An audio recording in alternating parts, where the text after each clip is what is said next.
Theboxingvoice.com is brought to you by El Camino Electrical Services. El Camino Electric has over 15 years of commercial experience with startup companies, work consisting of design build, clean room fabrications, lithography labs, test labs, special tools, and equipment installs. El Camino Electrical specializes in the install of EVC from the start of the project to the finish. El Camino Electrical Services is an established commercial electrical contractor with the ability and experience to carry out industrial and commercial work. Services include design build, electric vehicle supply equipment infrastructure, semiconductor fabrication clean rooms, special equipment and tools, startup companies, turnkey installation, electrical vehicle supply equipment infrastructure. So head over to elcaminoelectricalservices.com for all your electrical needs.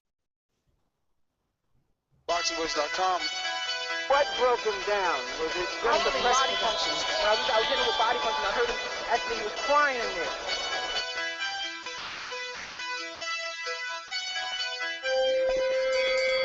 You're saying that Biggs was crying when you hit him? Yes. When did that happen? And perhaps the fourth round on.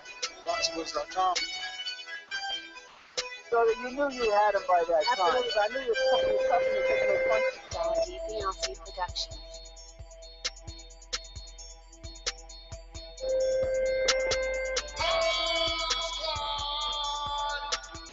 Making woman gestures like, Let's go, champ. It's the champ. It's the champ. With the fake champ. Sally, my nigga, go. Boxingvoice.com. I'm a treat him like he's a C-plus fighter. I'm a dominant dog-ish fighter. I'm talking about punishment.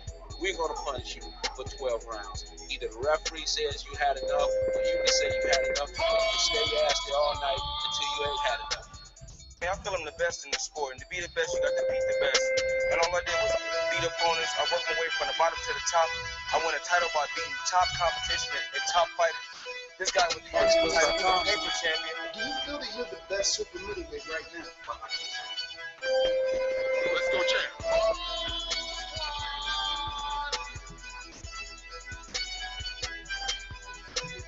He can bring the pressure. He can box. I'm a true champion. I'm willing to go to his turf in Atlantic City. I'm going to step on him. I'm going to crush him. Y'all can mark my word to this. I'm going to crush him. He's a C-plus fighter. I'm an A-plus fighter. Come Saturday night next week, all the fans tune in because I'm going to dominate. This guy is flat-footed, swing foul.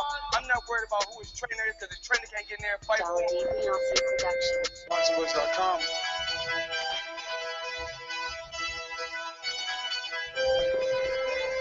Boxingvoice.com.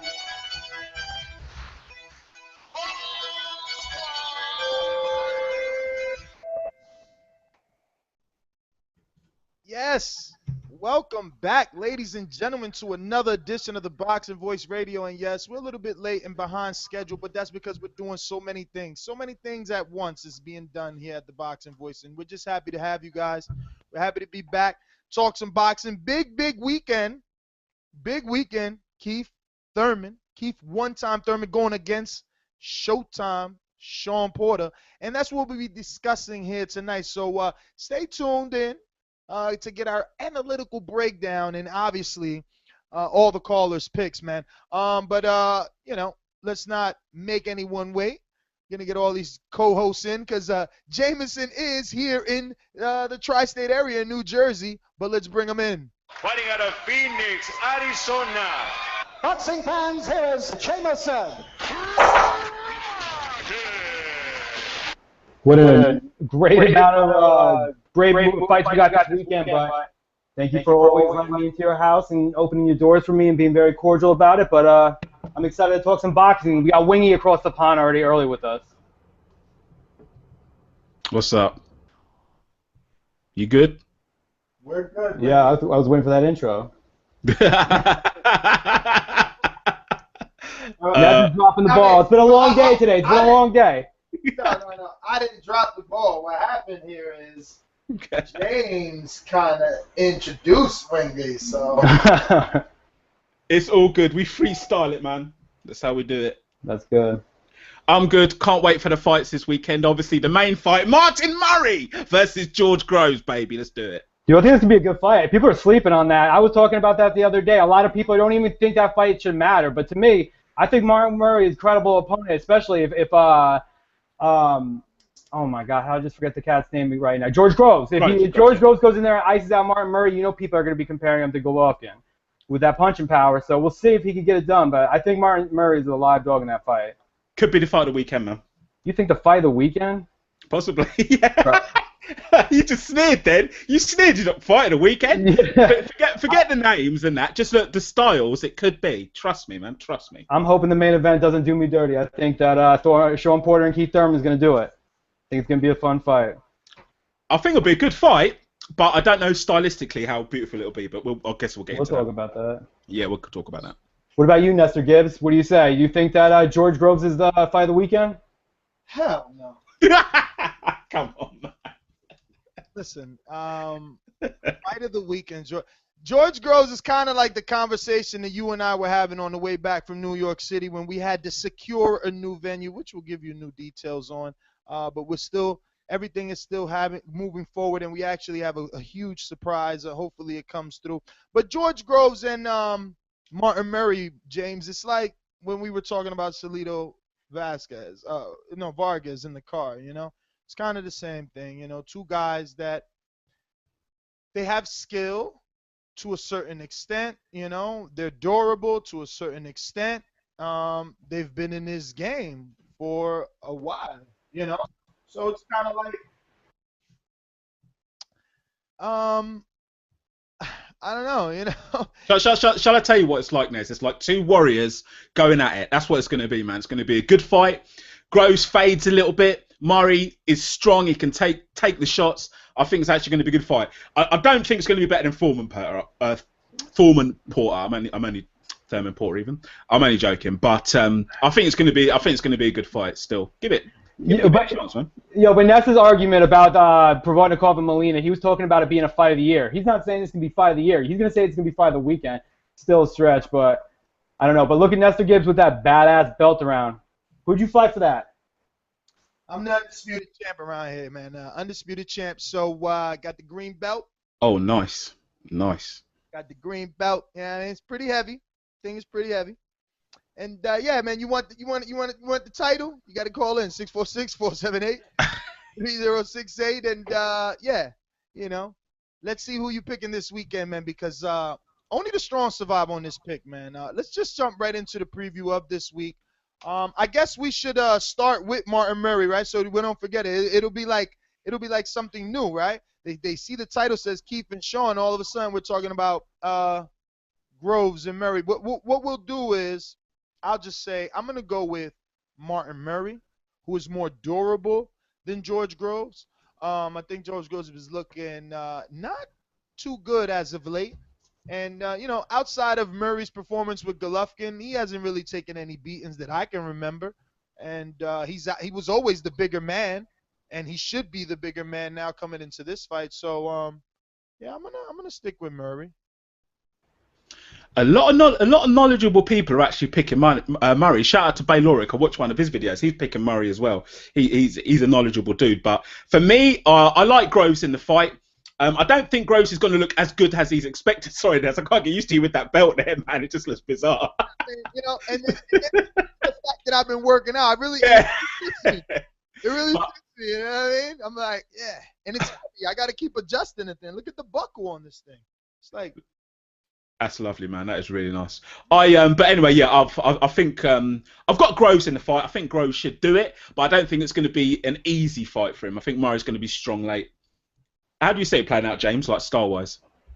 I personally think that Martin Murray doesn't have the power to knock out someone like George Groves. To keep him backing up, that's what you need. You need to have that kind of respect. And I think Martin Murray, he's able to get on the inside and just like wing those big shots like over the top and stuff like that. I think he's a little bit better more overall. I think he has better, like, I guess, more of an arsenal when it comes to his punching. But George Groves, to me, is a good boxer, and I think that without power, you're not going to be able to, you know, stop him from wanting to come on the inside. So I think that George Groves gets a UD on this decision. But like you said, I wouldn't be surprised if some of those rounds did go over to Martin Murray's side. But I think it's going to be a scrappy affair. But I think if George Groves wins this, like he's going to be making it a snooze fest, keeping to the outside. Keep to the outside.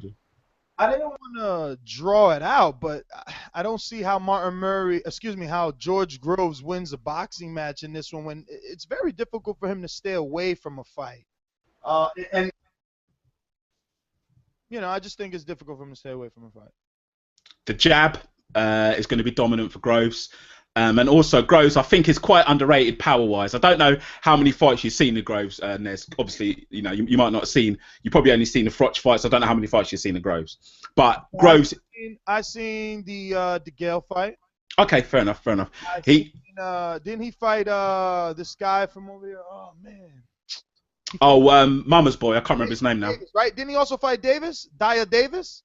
No, that was James DeGale.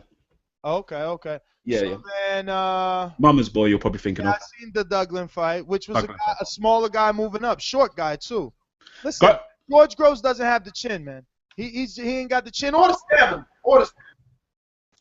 That's why it's a good fight. That's what I'm saying. Everybody's got it's pretty much 50-50. That's why I'm saying at first. See, I've convinced you now. At first, you thought, oh, I don't want to hear that. Then when you talk about it more and more, you see that there's little intangibles. So it's a good one, man. And obviously you got obviously you got your boy, your Anthony Joshua. Do you know what I mean? Going up against your man Brazil, but I guess we'll get into that later. Yeah, we will. James, obviously, you want to wrap that up? Oh, all right. Well, I guess let's get into the bread and butter, man, before we upset people. We already are a bit behind, right? Well, there's actually two bread and butters, right? Because, I mean, I'm sure that the UK listeners are going to say that this week Anthony Joshua somehow is the bigger fight, even though he's fighting Brazil, who's nowhere near on the level of Porter or Thurman. So Thurman-Porter is a 50-50 fight, and it's a difficult one to pick. I don't know if it's 50-50. Really quick, Wingy, where do you have this? Is it 50-50 in your eyes or 60-40? Without giving away your pick so soon. For me, it's like 60-40. James? Yeah, 60-40, 55-45. It's close. Because for every 10 you give to Porter, you give back to 10 to Keith Thurman. Yeah. So it's going to come down to one or two things, not an arsenal of things that we typically have seen as of late.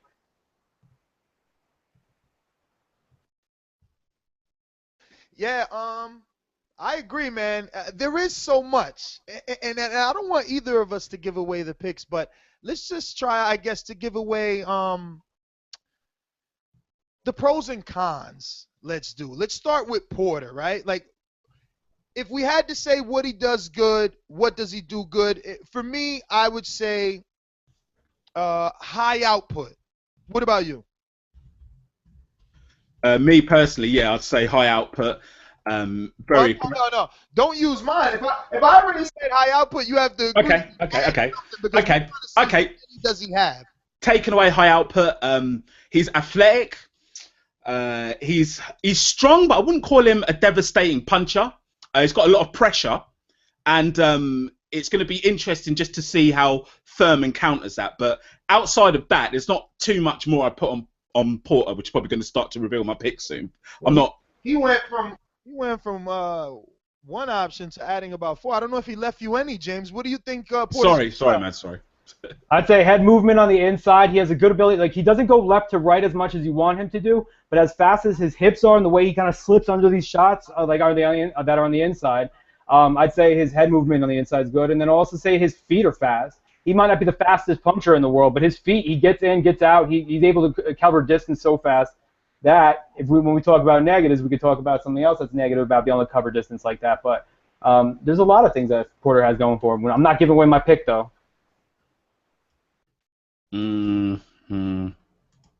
Yeah, all right. So some of the negatives has to be, I guess, in this particular fight, because styles is what makes fights, right? So in this fight, I think what James is maybe feeling would be an advantage for Porter, which is the crouching down, staying low, the bending of the legs that he does so well, right? Those kind of football tactics. But then Keith's kind of money shot is that left hook, or, he can turn it into an uppercut, which he uses very well. He's landed it on big name fighters, and he's hurt them with it.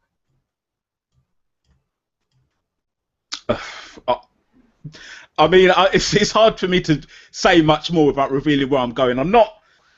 I just think the guy who I like in the fight has too many advantages over the other one. And if you don't want me to reveal the pick, there's not really much more I can say. No, we're good. But, like, yeah, this is one of those fights that's going to come down to how do you score a fight. I do believe that Keith Thurman's going to be the man that lands the hard snapback shots, the ones that are going to have Shawn Porter maybe stumbling back every once in a while. And I think that Porter's going to be the guy that's aggressive coming in, throwing a lot of punches. So it's going to come down to, like, again, the standards, like the argument I hate more than anything else. There should be three things: how to score a fight, talking about politics, or religion. You don't do it in public. Don't talk about how people score fighting in public because you'll never change anybody. And that's how I think this is going to end. I think it's going to be a close fight. I don't care who you're picking. I definitely think it's going to come down to like a split decision, majority decision.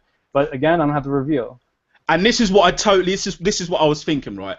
I think this fight, the way that Porter applies his pressure, I actually think this fight is going to be, it could possibly be, unless one time gets that one time. I think this fight could possibly be one of those where people are going to score aggression because Porter's very aggressive, but it might not be effective. So we could have some controversy with Porter fans being nudged over to saying, oh, Porter won that fight, when really, I heard some people say it in the Kell Brook fight, when really it wasn't landing. There's actually people out there who scored Porter over the Kell Brook fight because they're just scoring messy aggression, and that's the feeling that I get we might get in this fight if Keith isn't confident in his boxing. If he lets Porter back him up a lot of the fight, even if Keith is boxing nice, a lot of those people don't care about clean punches. They're just going to score the aggression, and that's the problem we have with scoring, man. Listen, I'm feeling like Charlie Z right now.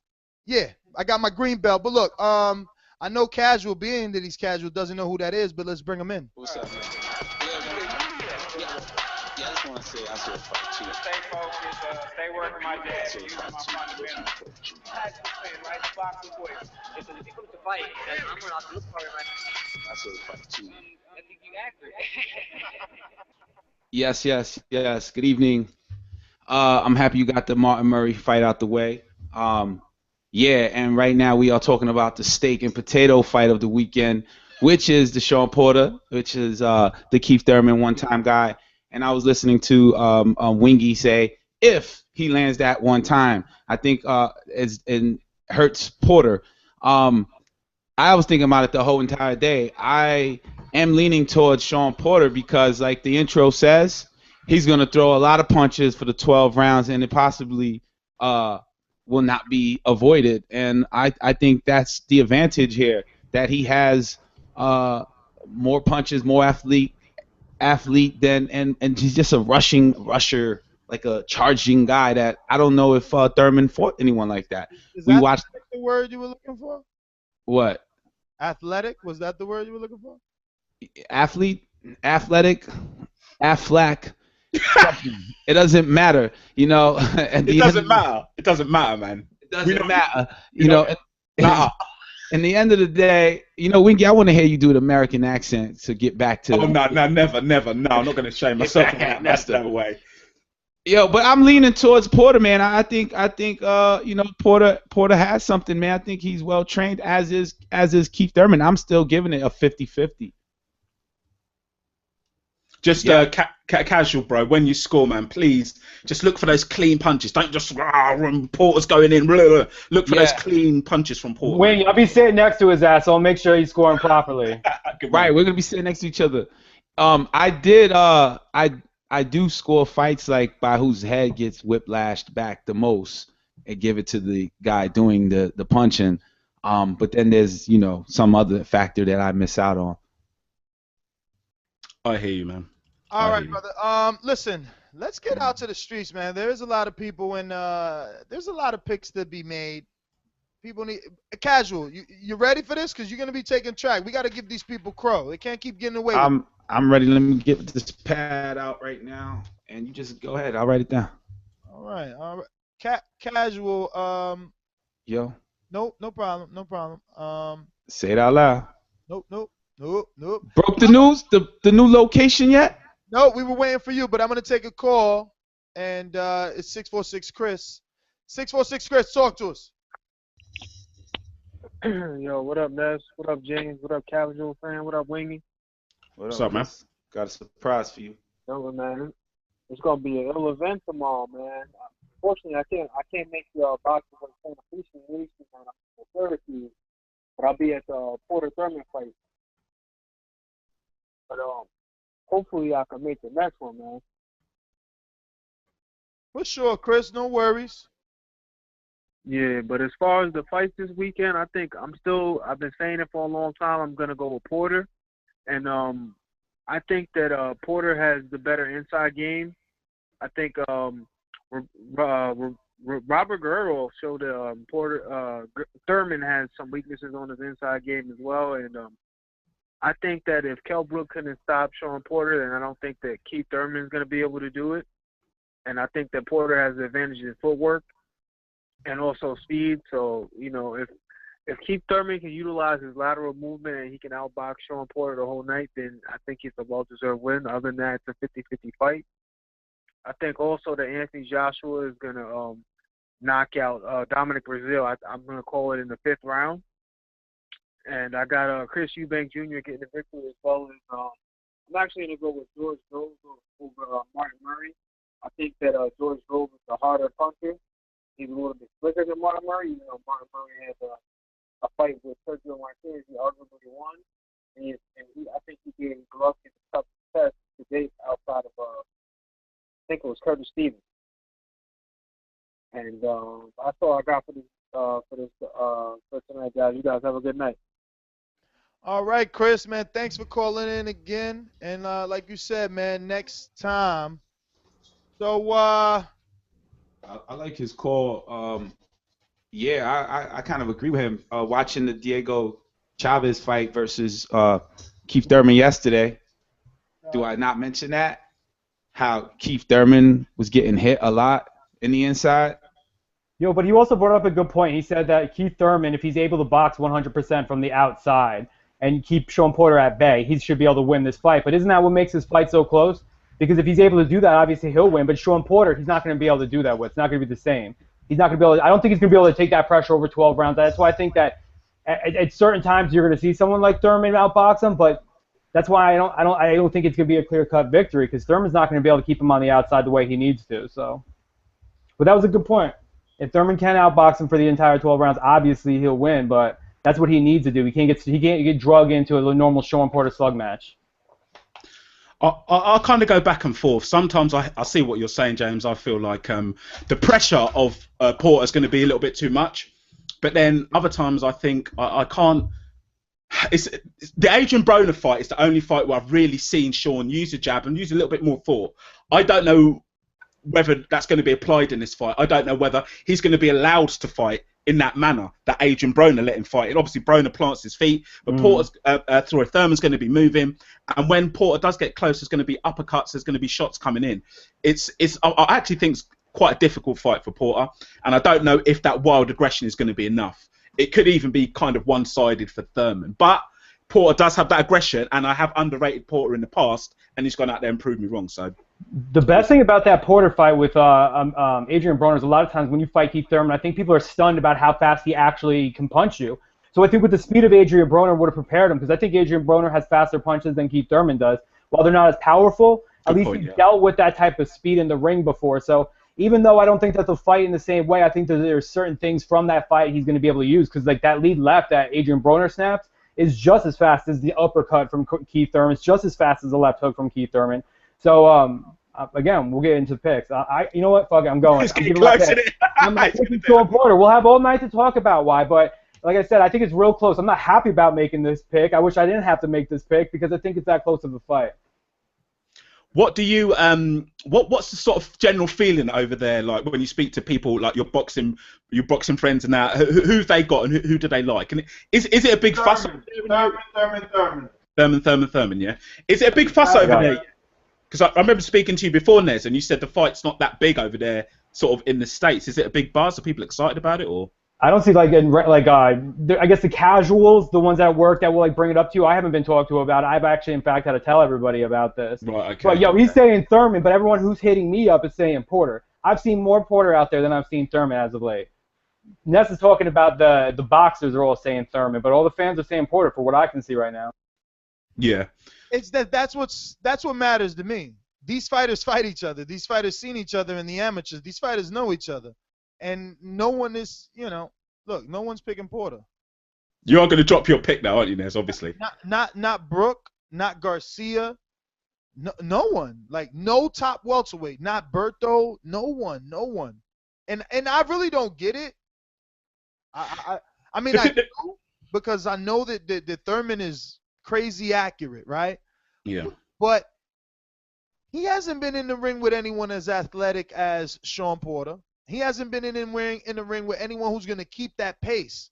Like, Soto Karass, in James' opinion, was the guy that was going to push him because he was a banger. But Karass is one-dimensional. He doesn't have gears. He's no levels to him.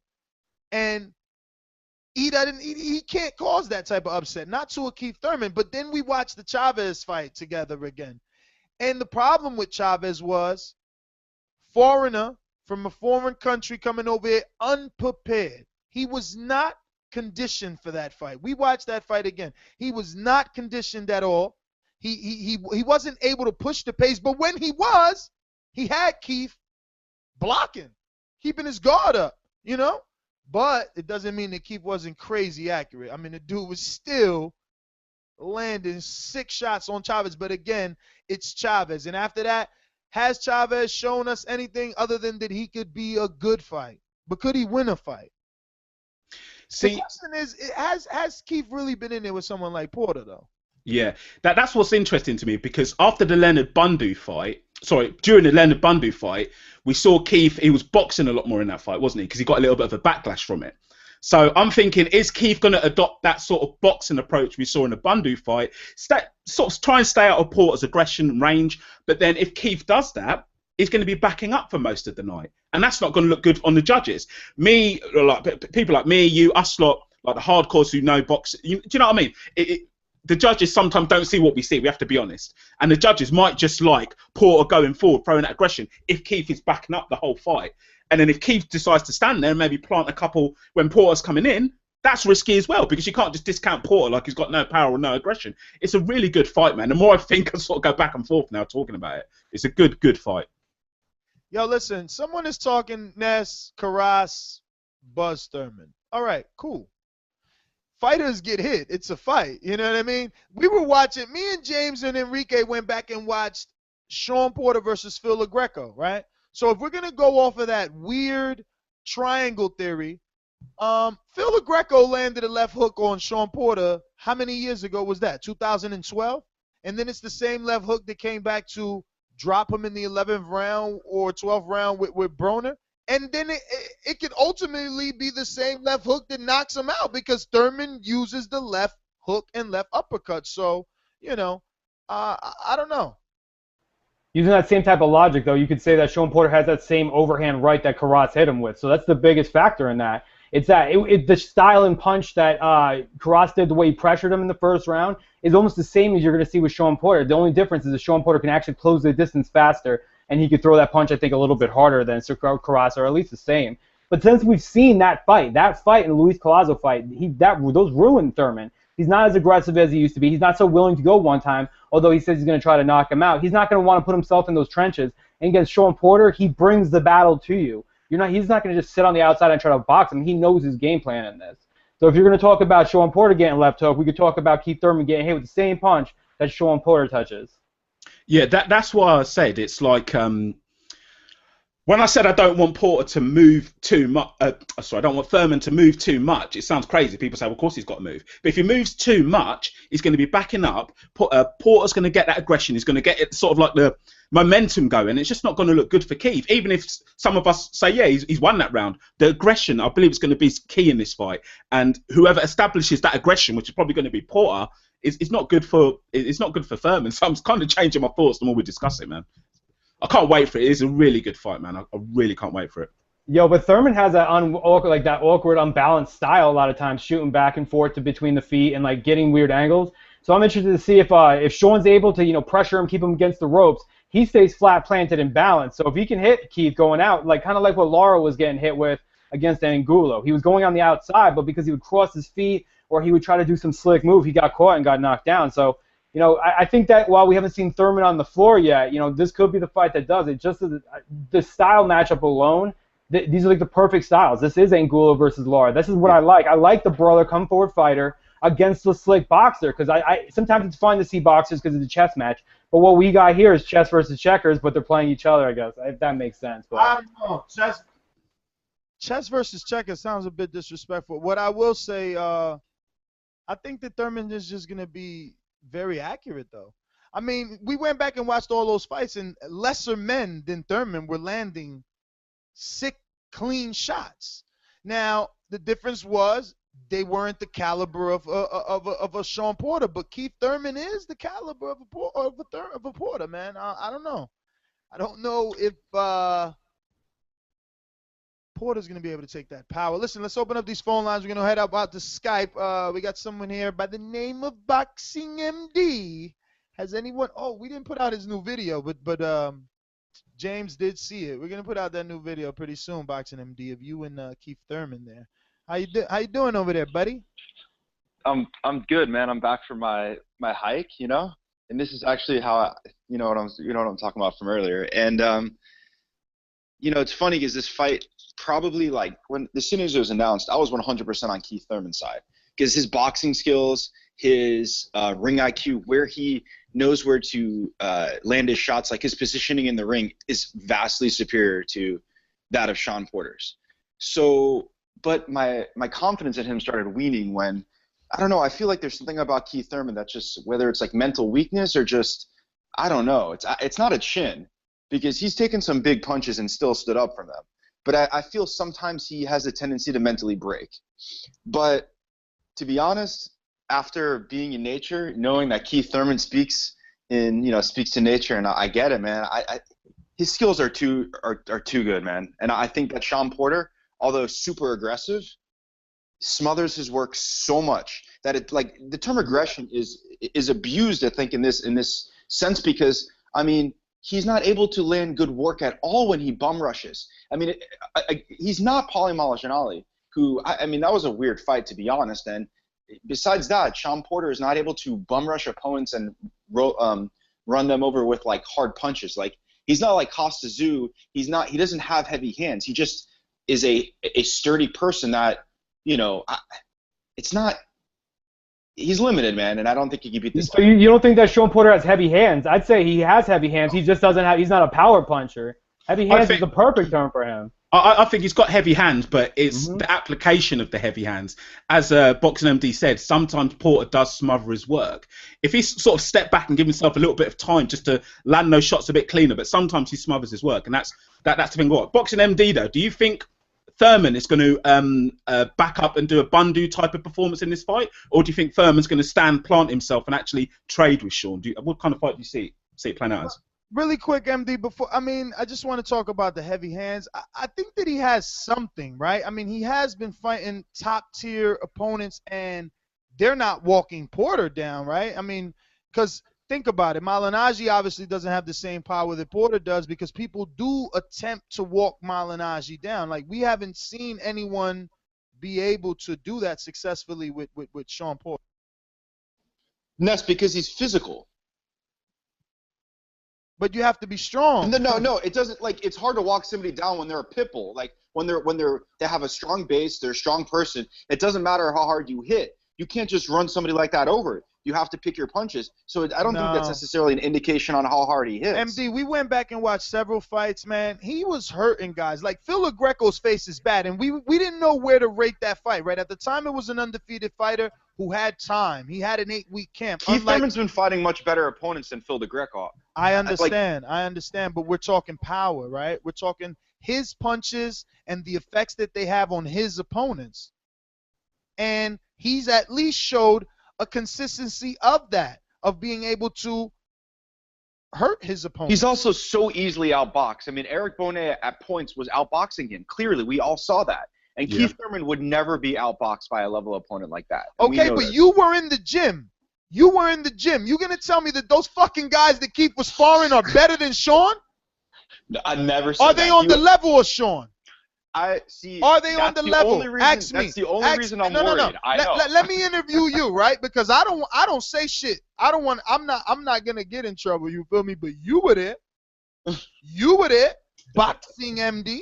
Do you hear this? Ness is afraid to speak for himself, so I have I'm to not. throw him I'm underneath not the bus. afraid. I'm not afraid. I just know what I saw. I'm asking you, what did you see? I saw that Keith Thurman threw it seemed like a severe weight cut, and he was putting in a lot of work. At times, showed that mental weakness that I felt, that sometimes when he gets hit to the body and hit to some other areas, that he doesn't take them as well as some people might think he does. And I think it's not to do because he's not tough. I think there's something about when you look in someone's eyes. Like, and this is this is so weird. I don't know if anybody's gonna understand this logic, but it's part of the reason why when you look at Golovkin, that you know that he's a real motherfucker, because there's no emotion in his eyes.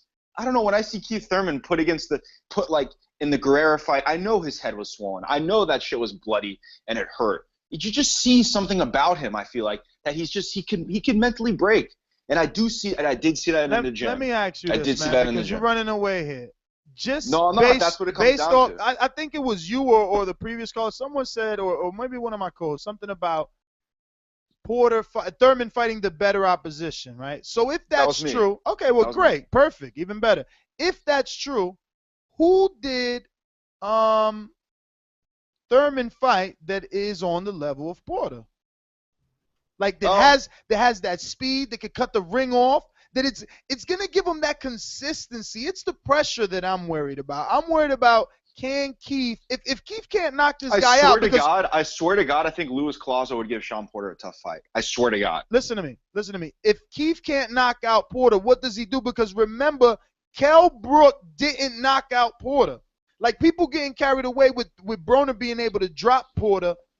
He still ain't getting knocked out. No one's knocked him out. He would have been knocked out if he wasn't bum rushing into his chest the entire fight. He gave no room. He gave zero room. What was the indication? All right, but MD, what's the indication of that statement? Where are you getting that? What's your facts to back that statement? Because can you give me a timestamp where he was so hurt that he would have been knocked out if he didn't bum rush? What are you talking about? No, I'm saying that the majority of the fight encompassed a boxer trying to, some of the holds were. Ness, when somebody's coming at you like that, you don't think part of it is he felt Kell Brooks' power and he felt his speed, that he had to. He only had one way to fight, and he just. Like, here's the thing. Shawn Porter might have more, levels than what he shows in the ring sometimes. But when it gets tough, and he always reverts to that smothering work. I agree. I think that's his natural instinct to fight like that. I agree with you on that. He's a tough, and that's what he does. Instead of someone like Floyd, the elite of the elite boxers would do other things because they have that type of boxing mentality when he just doesn't.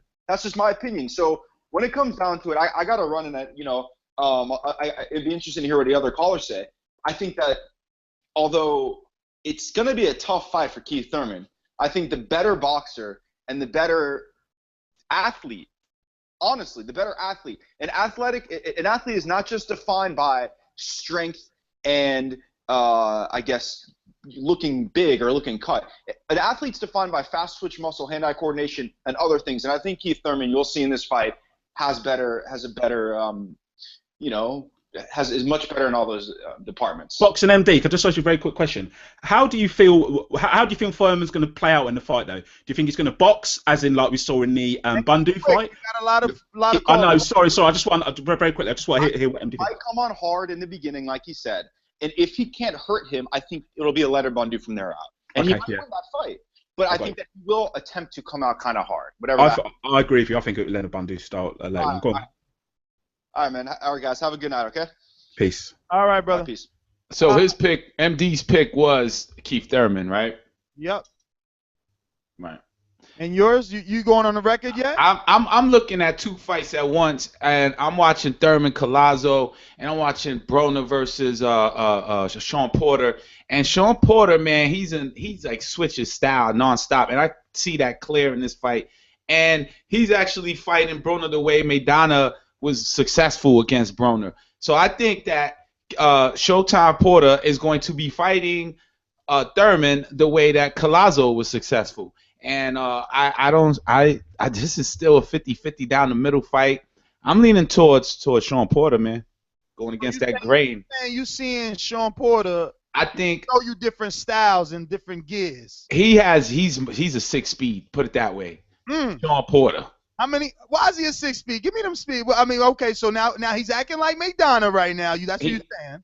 He And just also, no. He has looks. I always said about Shawn Porter that they switched. There's no way to imitate Shawn Porter if you was sparring. If you was like preparing to, if you had a sparring match to prepare for him.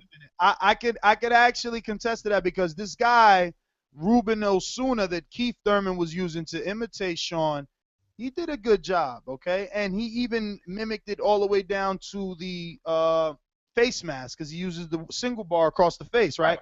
But it's like I told Keith, yo, that boy is not Shawn Porter, though. Like, he may look like that or he may act like him, but he doesn't have that. But what's the one thing? He was just probably showing like two things. Like, was he looping over the top? Was he moving his shoulders left to right and then jabbing with his crouching down? Was he that? Everything? There's a lot of facets to Shawn Porter.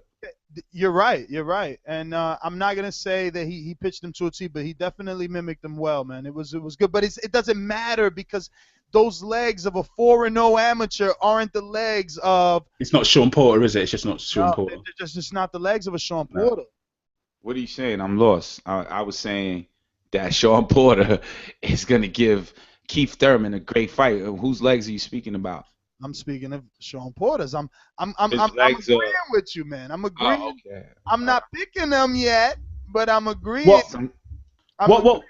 What Nes is saying is that in Keith Thurman's sparring, he might get people who can imitate Shawn Porter, but it's not Shawn Porter. Even if you imitate Shawn Porter's style down to a perfect T, everything, you're still not going to have that aggression, that inner sort of engine to keep going, and you're not going to have Kenny Porter in the back of your mind pushing you as if you're imitating. Right. Do you get what I'm saying? It's not going to have that same push of Porter. So it's like you say, man. It's a really good fight. All right, let's jump back out to these streets, man. We got some callers here. We're gonna go with, I believe it was Mr. Blackface. I think it's time, right? I don't know. Damn, I didn't want to bring this up, but Blackface people don't like your screen name because of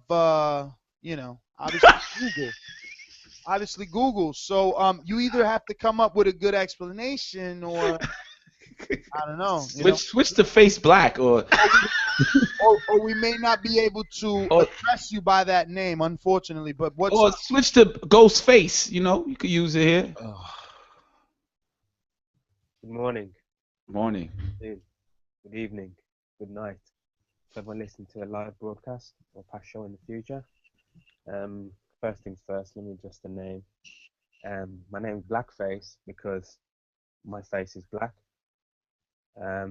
It's as simple as that, really.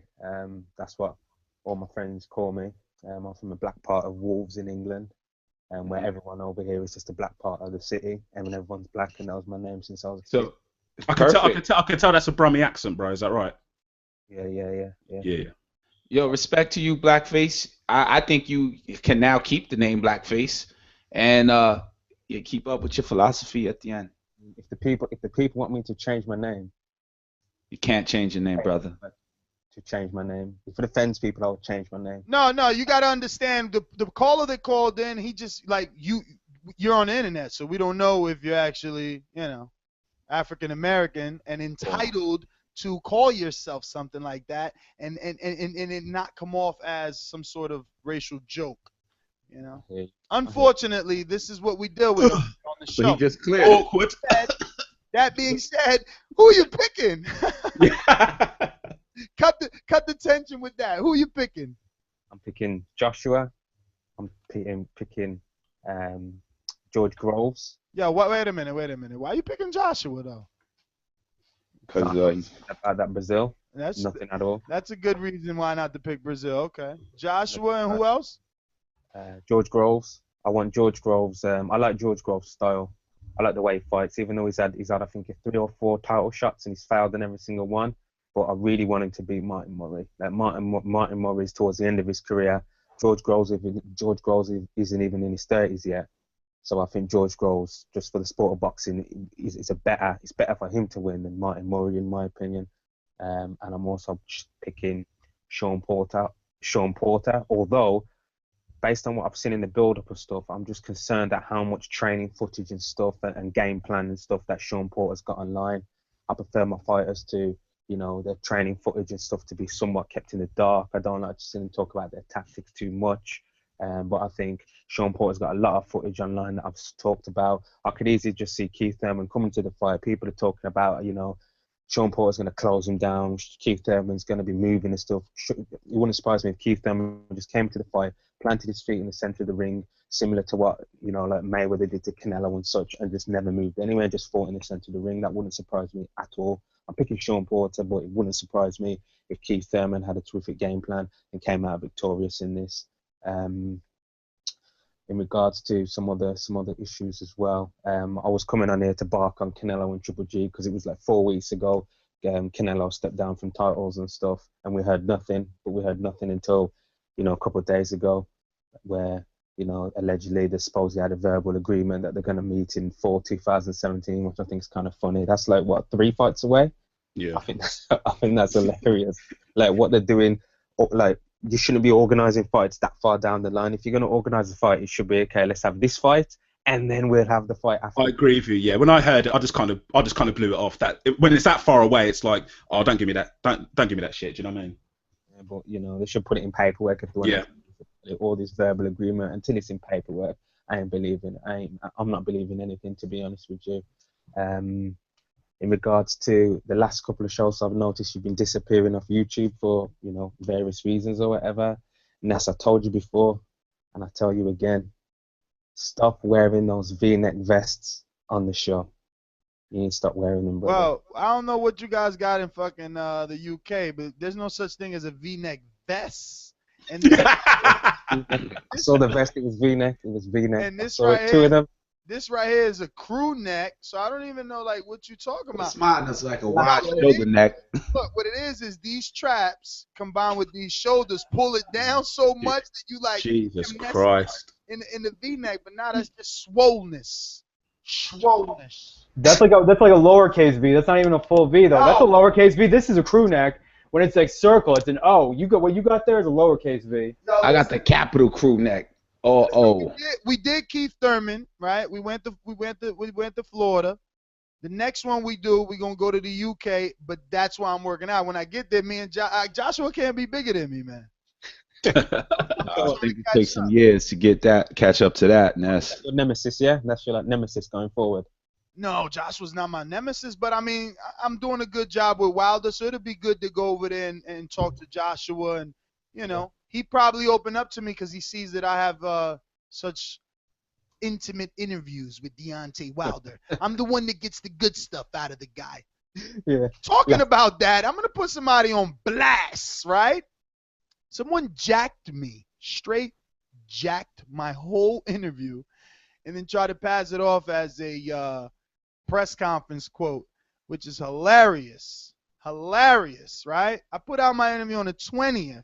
This article all of a sudden pops up on the 21st with all my quotes, word for word. The saddest thing is, I know the guy. He sees me. He says hello. So it's even worse. It's even worse when they try to rip you off like that, you know? Take it as a compliment. Take it as a compliment, man. I just, you know, it's very difficult to do that, Wingy, because I ask myself, like, what the fuck is this guy thinking when he's looking at me? He's looking at me and he's looking up at me, and is he really saying in his fucking mind, he's not going to do nothing? Like, why? Why are people so evil?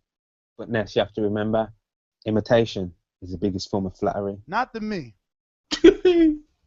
Last point. Obviously, you know me, I go back and watch some of the old shows and such, and I realized I heard a voice from one of the, quite a few of the old shows. There was a recent interview with Keith Thurman where some guy asked him about what does Keith Thurman think about, I don't know if anyone heard it, I don't know who said it, but it was either Thomas Hearns or Sugar Ray said that the Shawn Porter and Keith Thurman fight reminds them of their fight, and it was an old guy. I'm not sure where it's from. Maybe it was from Cuba or somewhere like that. It was kind of an old guy with like a grey beard and such. He was wearing like a fedora hat. I think that interview was on Fight Hype. If you go on Fight Hype and watch the recent interviews, as soon as you hear the guy's voice, you'll know who I'm talking about. He's an old guy. He's got a really cool voice. I just want to say respect to you because I've heard you calling on the show many times. I haven't heard his voice for a long time. Oh, I know exactly what you're talking about. You're talking about Justino, old guy from Black Star News. Yeah. That guy. My man. Yeah, he's from the New York City area, Justino. Yeah.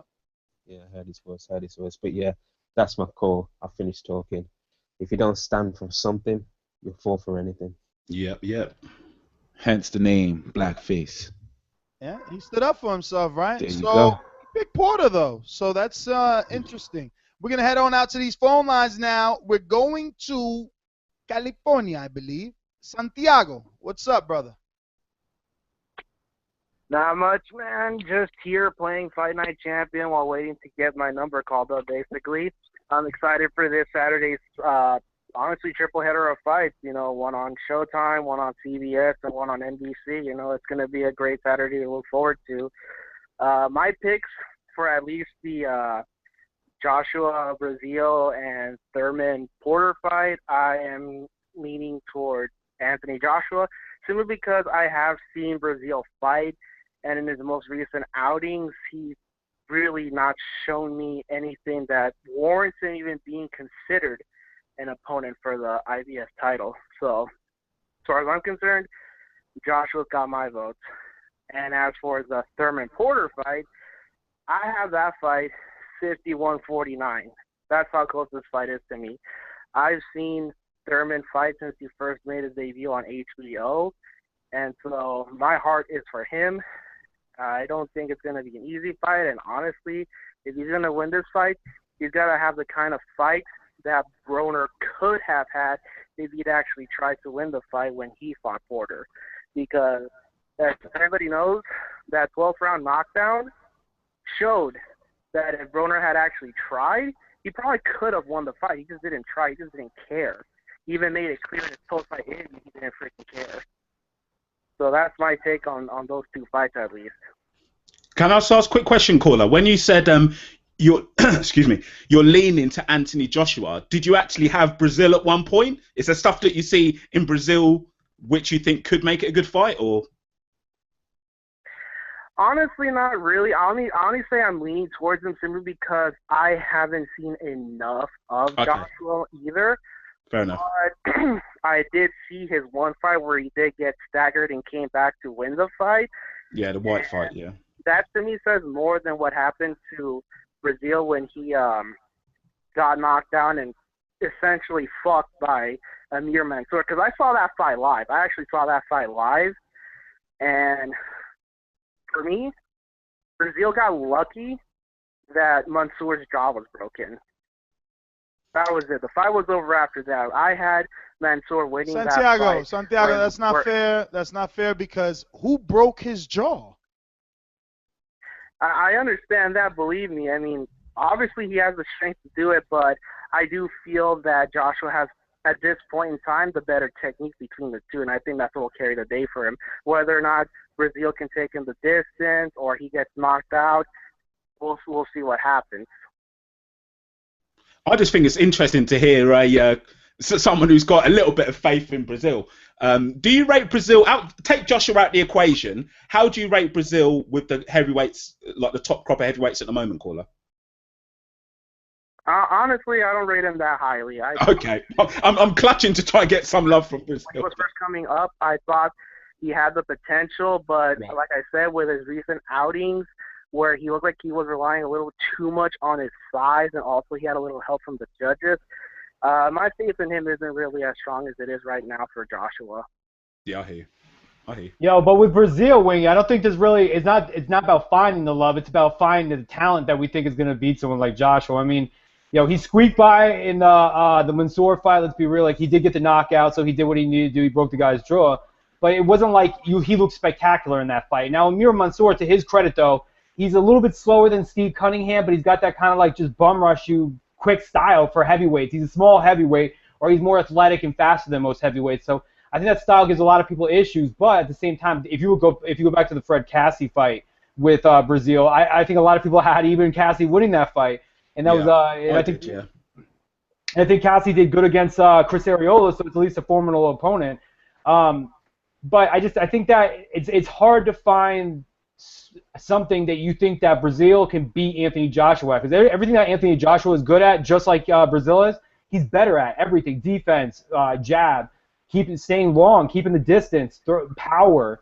So I think that Brazil is going to have an uphill battle. I don't think he makes it out of the 7th round. James, you're a trainer. When you look at Brazil's technique, the caller said something really interesting. He said Brazil tends to use his size. And that's what I see from Brazil. I don't see a sharp technique. I don't see solid fundamentals. I just see a big guy in there who's strong, muscling, getting in there. How do you assess Brazil's actual technique? Because to me, it doesn't seem to be much there. It just seems to be strength and power. Do you know what I'm saying? Yeah, he's a boxer, but he's a sloppy boxer. So that you see that he's kind of caught in a rock and a hard place. He doesn't. I don't think he's been in boxing long enough or had. I don't want to say the appropriate techniques because obviously he trained, but just something about his body. Maybe it's his awkward style that's going to be shocking people for Anthony Joshua. But I don't think it's traditional. But I just think that's a bit sloppy. You could see that he doesn't have as many amateur fights.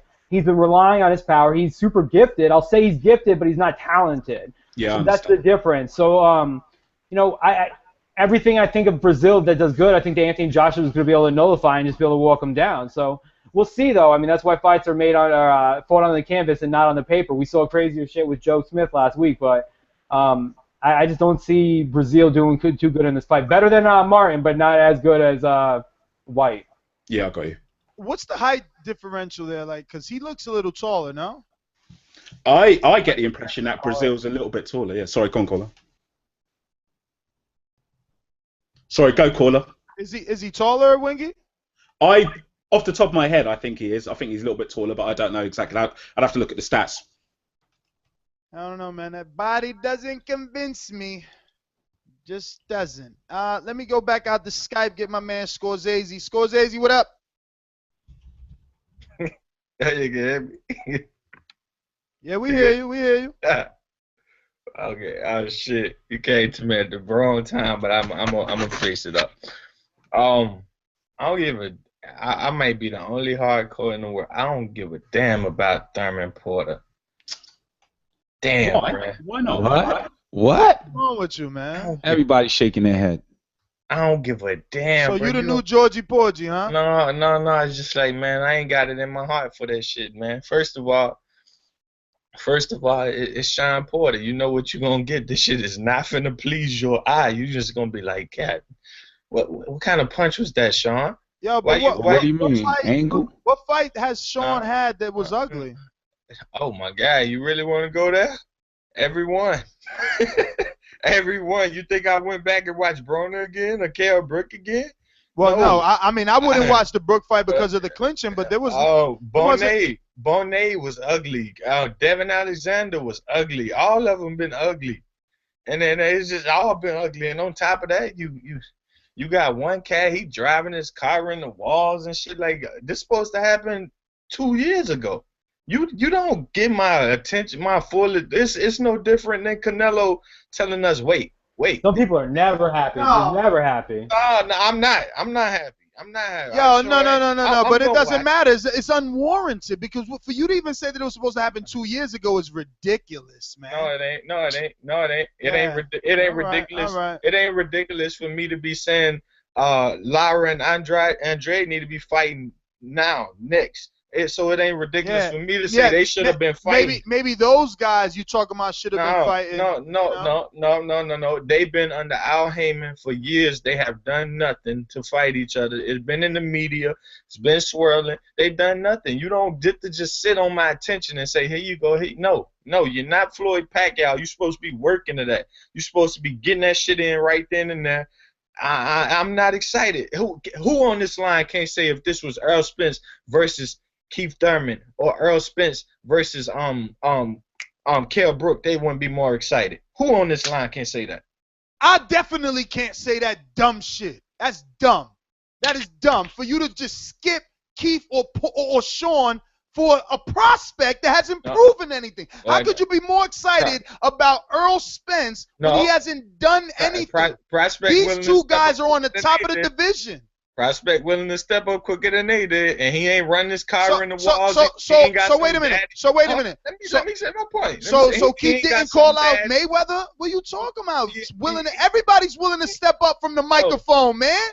He ain't got some daddy out here saying, I think you ran into the wall on purpose. Like, I'm sick of this shit. Like, fight. You know what I'm saying? Like, They are fighting. They're fighting in a few days. no, it should have been happening already. This could have been number 2. Man, this you could have been. sour. But it's happening now, though, brother, and it's going to be. Hold on. They don't promote Scorsese, you themselves. know I don't do negativity. I don't do it. Like, if call them other shows that don't like fights. They out there. I'm watching. I'm just telling you. They don't promote themselves. Outside of him sparring Charlemagne, you never see him do nothing. They fight probably finna do bad views compared to what it should do. Yo, what other fighter is doing? No, because you saying bullshit. What other fighter is doing celebrity fucking boxing besides Oscar De La Hoya? Can I make my point? How you're not making a point? You're making a fool of yourself. Fighters like Danny Garcia, Keith Thurman, Shawn Porter, Adrian Braun, they have killed PBC, something I love, something I would have watched for years. They killed it. They don't promote themselves. They don't put nothing out. They just, we going to fight so-and-so. What you say? You keep saying themselves. What do you mean? They don't promote themselves. They don't do nothing for themselves. Jamal Charlo, I saw some tweet that this man going to be on, I don't watch the show, but Love and Hip Hop Houston or something. Good for him. Good for him. What are they doing? What have they done? Nothing.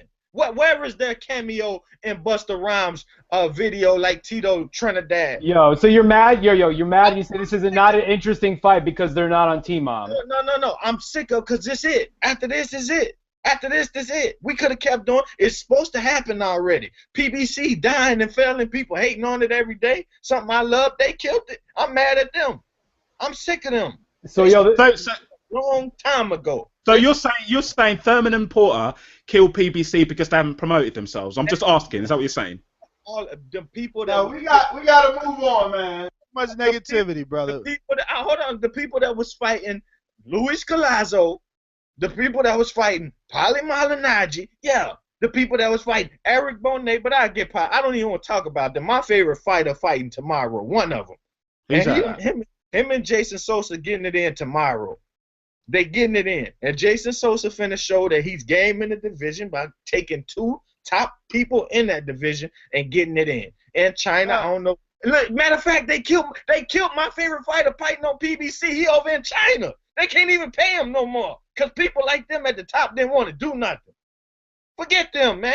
They should have did this a long time ago, man. I'm watching it. Yeah, I'm watching it. But I'm just coming in here saying, care for what?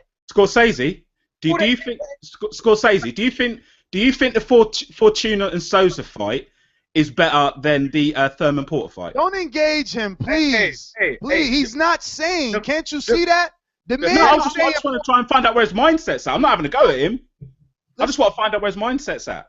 Wingy, he's not sane. He's saying Javier Fortuna versus whoever the fuck he's fighting. Like Jason Sosa, the one who had that draw against Walters. Again, insane. For us to even all he's doing is dumbing us down by entertaining that. Well, that's all I want to say quickly. I just wanted to, if he could have answered that question, if he could have answered that question for me, whether he prefers Thurman and Porter or Sosa and Fortuna, I'd know where his mindset's at. That's all I'm saying. Tell you this much: Jason Sosa punch a whole lot. So which fight do you prefer, though? I'm just asking, brother. Since one is happening when they told me it was gonna happen, and they not just like telling me wait again. Okay, it's gonna be in Connecticut. Nah, change that, scratch that, wait there. I prefer the one that's about to happen. I wish it was happening in the States rather than sitting around waiting for a whole year and a half. That's what I'm saying. Like, it's the same thing with Canelo. No reason for why we was waiting. I don't care why you was. We gotta go, man. I mean, look. It's Thursday night. Tomorrow's an event. Saturday's a huge fight. It didn't take 7 years. I can't allow you to bring down the karma of the show. Other people are happy for this fight. I'm sorry. Don't call me mean. We just can't take so much negativity. And you had like a 15-minute call, so please enjoy that. Jay from Orlando, tell me you in a better mood than this guy. I'm in a way better mood. I'm in a way. I don't know what's going on with Scorsese, but I see his point though, because that fight originally was supposed to happen 2 years ago, and then it went away, and they built it up, whatnot. But it was supposed to happen 2 years ago, but I'm happy. Jay, please. I mean, I am not as educated as you and Scorsese. Please indicate to us and the listeners when exactly 2 years ago did we have any solid evidence that this fight was, and I'm using air quotes, supposed to happen. 2 years ago. When after Shawn Porter beat Paulo Malignaggi in the third round, fourth round, whatever, with the TKO. That following week, Keith Thurman fought, and he won. I think it was Julio Diaz or something like that. He won in knockout. Yeah, but then he fought Brook right after Malignaggi. So it's not like he just took a step back. He fought someone like Kell Brook as opposed to Keith Thurman. I'm not mad. Oh, okay. What all I'm saying is, though, that next week or whatever, Showtime had another fight. And Showtime themselves said, hey, this will be a good fight in the welterweight division. And you can ask, I'm pretty sure Kenny, I don't know if Kenny Porter listening, but they had Shawn Porter on there, and Shawn Porter was like, yeah, we need to get in, but he kind of said, hey, he's looking to go to Apollo Maldonado. He's looking to go. No. Remember that Kell Brook was a mandatory. Shawn was the IBF champion, and out of all the belts, the dudes that do make you fight your mandatory is the IBF. True. I'm not mad. I'm happy that it's happened. I just remember that it was that Showtime did present us with the idea 2 years ago that fight was supposed to happen. What's your pick, Corner? My pick is, hey man, I'm calling from Florida. They'll kick me out of the state if I don't go for one time Thurman. But I see this as a 45-55% fight. The reason why I'm leaning more towards Keith Thurman is just because after any time Shawn Porter has looked bad, Kenny Porter has always said, "Oh, well, we fixed that. We fixed that." When with the collision and the holding, oh, we fixed that. So it's like, hold on, since the amateurs, you ain't never trained him to fight out of a clinch. You never showed him how to fight out of a hold. And then when he got dropped in the 11th round, oh, that's something we worked on. He had his hands down. He wasn't ready. That's like, I just feel as though that Keith Thurman, and I believe this, I believe he's going to get called Mayweather, because I think he's going to try to he's going to box him. He's not going to get get pushed into a slug match. Mm-hmm. Yeah, that's what I just think is going to happen. That's why I'm going with Keith Thurman. Outside of that, Anthony Joshua and Martin Murray. All right, Jay, man, thanks for calling in.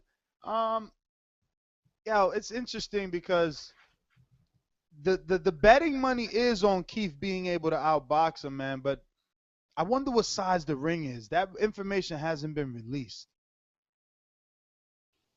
I've got no idea, but I don't know, man. It's going to be an interesting fight. Where's Casual gone, man? What asking question? Never mind. Chicago. I think this might be, well, we'll see. 773, you're up.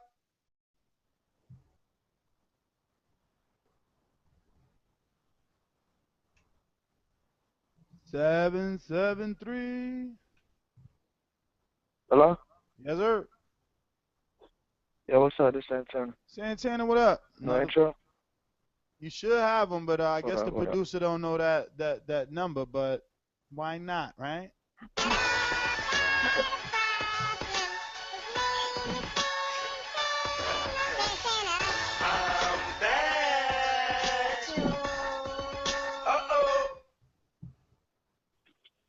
Yeah, what up? See, I finally got a brother on the panel, man. Took y'all long enough, man.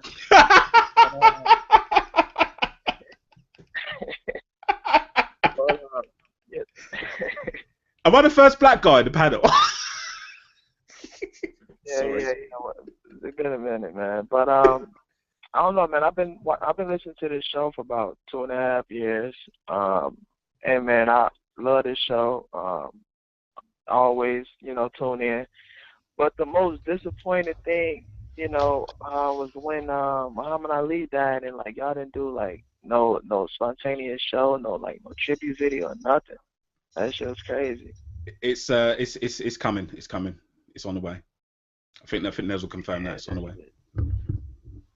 It should happen that day or the next day, but it's all good though. I'm gonna get my picks in. Santana, you do realize I was in Florida when that happened, and no, Jamaica, right? I think I was in Jamaica. Then from Jamaica I went to Florida, then to Bama. So like, I got the Spawn tape in Florida, and then like all that stuff with Wilder. I mean, it's kind of different. It's coming though. It's coming. We do have it. It's coming. Right. Okay, no problem.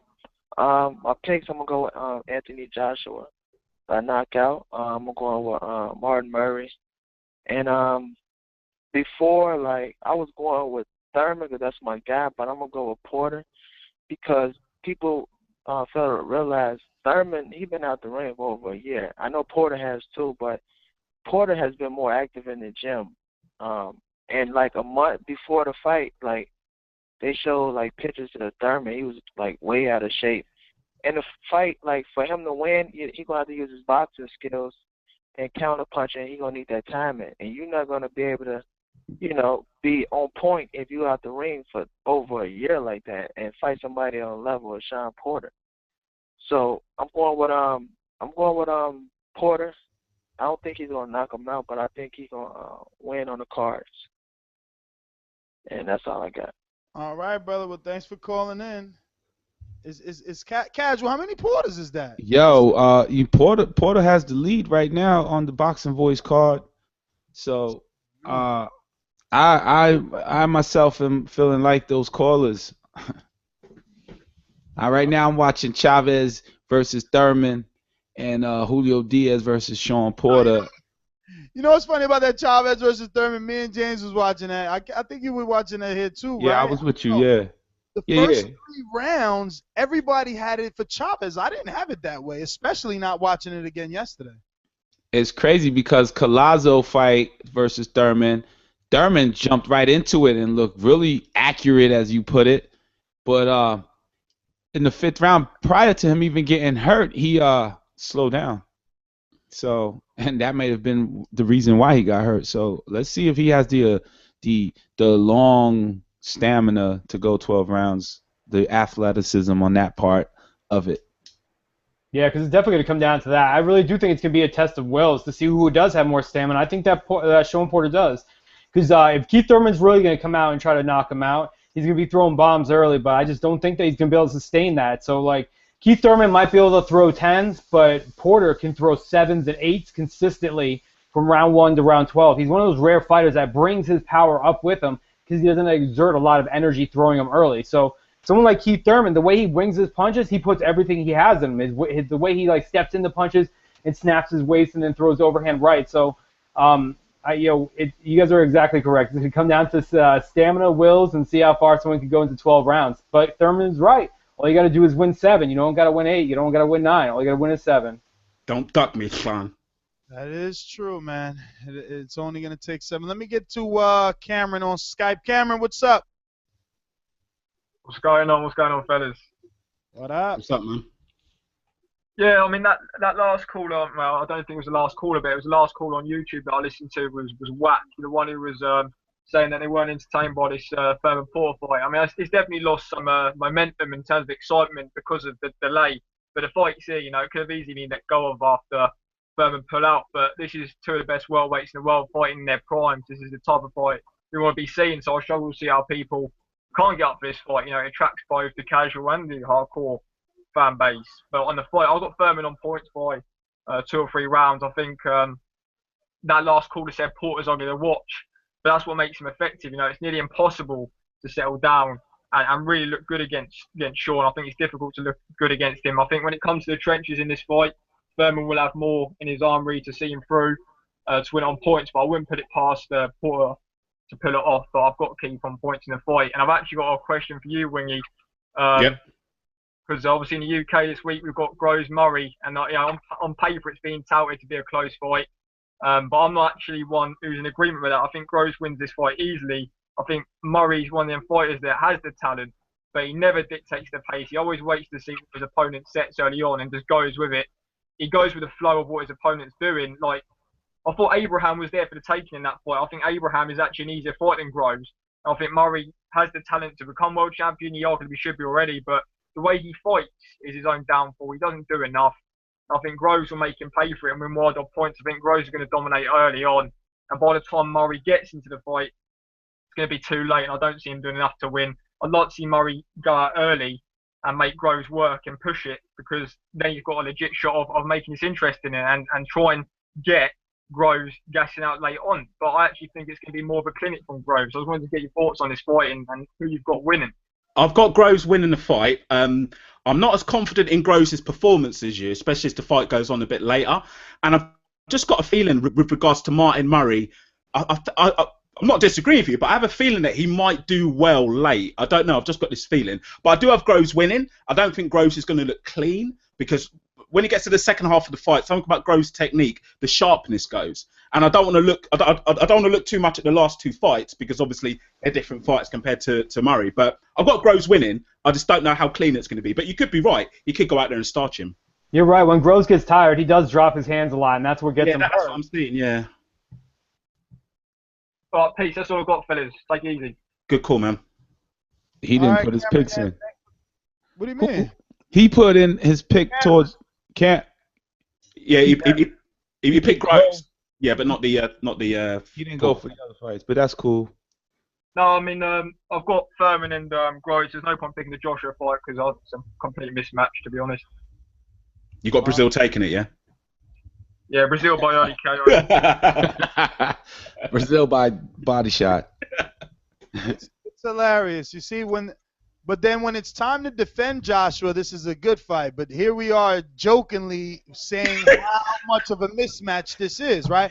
But Joshua's a beast. He knocked out Brazilian. We were just having a bit of banter, man. Obviously, you know, I want to hear more of your. I want to hear more of you guys defending your boy Brazil. No support. You guys support. You got no support.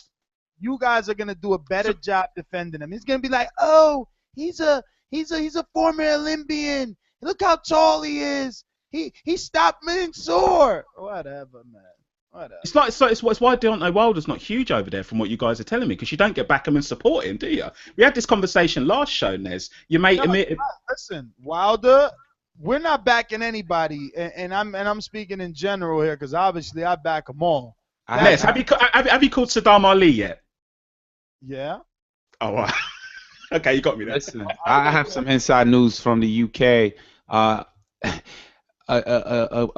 person from the UK told me that the United Kingdom gets hyped over everything. Any sport that is televised, they get hyped over. It sells out. So I don't see. You know, there's a big difference in America. We don't get hyped over everything. So yeah, Deontay Wilder is not going to have that same following that Anthony Joshua does. I understand. Obviously, I can't speak for the whole of the UK. From my perspective, we do get behind our fighters. Yeah, we do get behind our fighters and your football team and football teams. We don't get excited over everything, but we do support our fighters. Yeah, but not all of us. And football meaning soccer, ladies and gentlemen. That's right. That's right. That's right. Sorry for supporting our fighters and backing our boys like you don't. No, that's perfectly fine. I just wanted to Saddam Ali, which we've all forgotten about. So in America, we don't rave immediately over a fighter. You know, with Anthony Joshua, he's getting raves immediately, filling out more.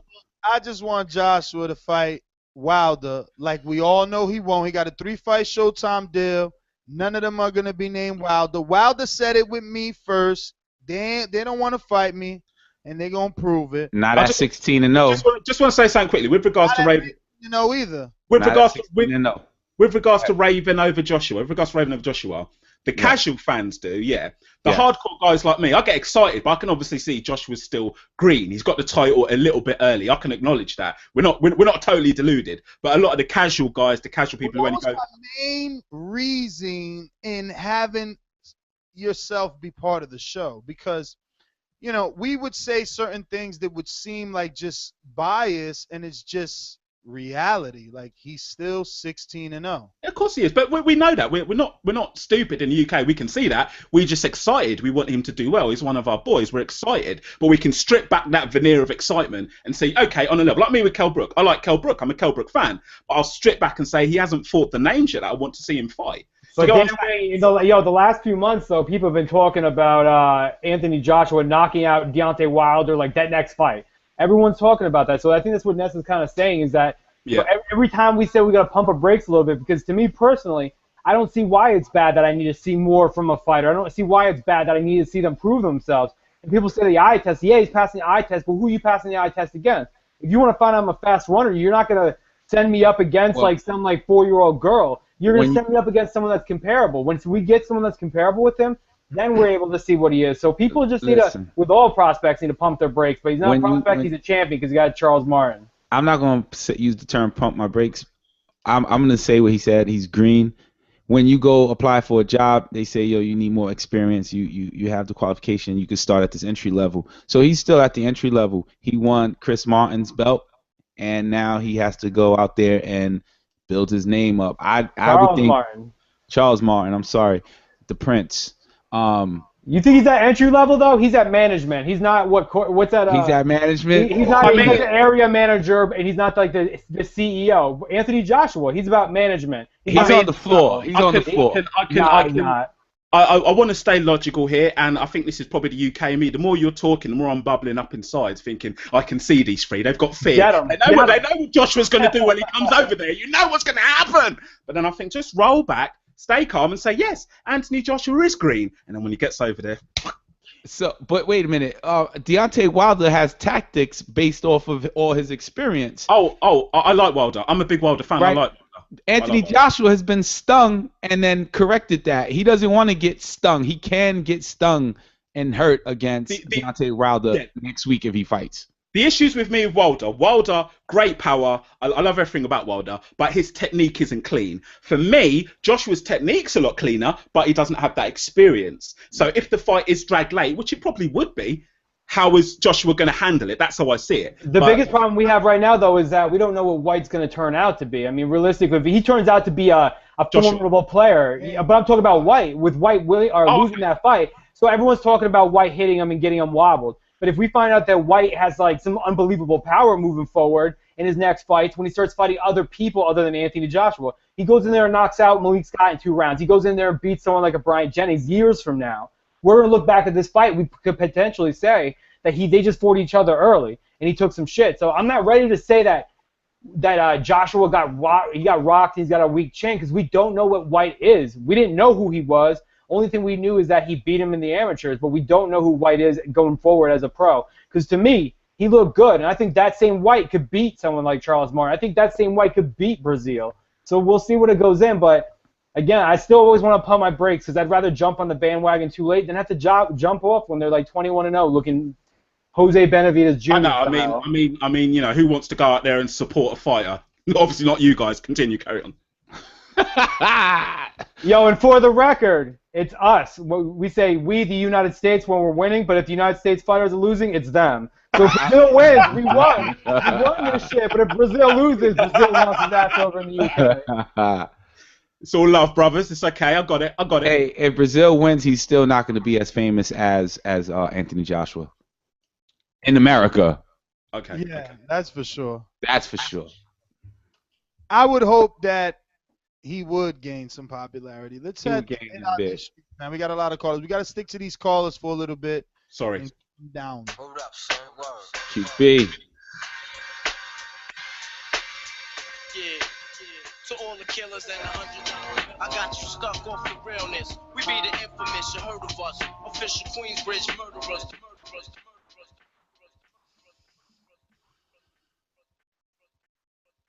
QB, you live. 8:45 in America, East Coast time. And dropping the ball like that? Oh, shit. Family. I'm out, man. I'm keeping it moving. Ohio, J. Will, what it do? What up, man? Yeah, I'm kind of excited about this weekend, man. with the heavyweight Joshua Brazil, man, I'm obviously gonna go with Joshua, man. I don't know, man, because what I was gonna say is that you can't really.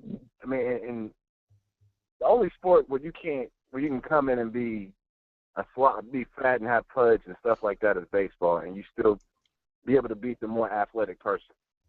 And golf. Boxing, you can't. It's rare that somebody who's obviously in worse shape than another fighter can really pull off a dub.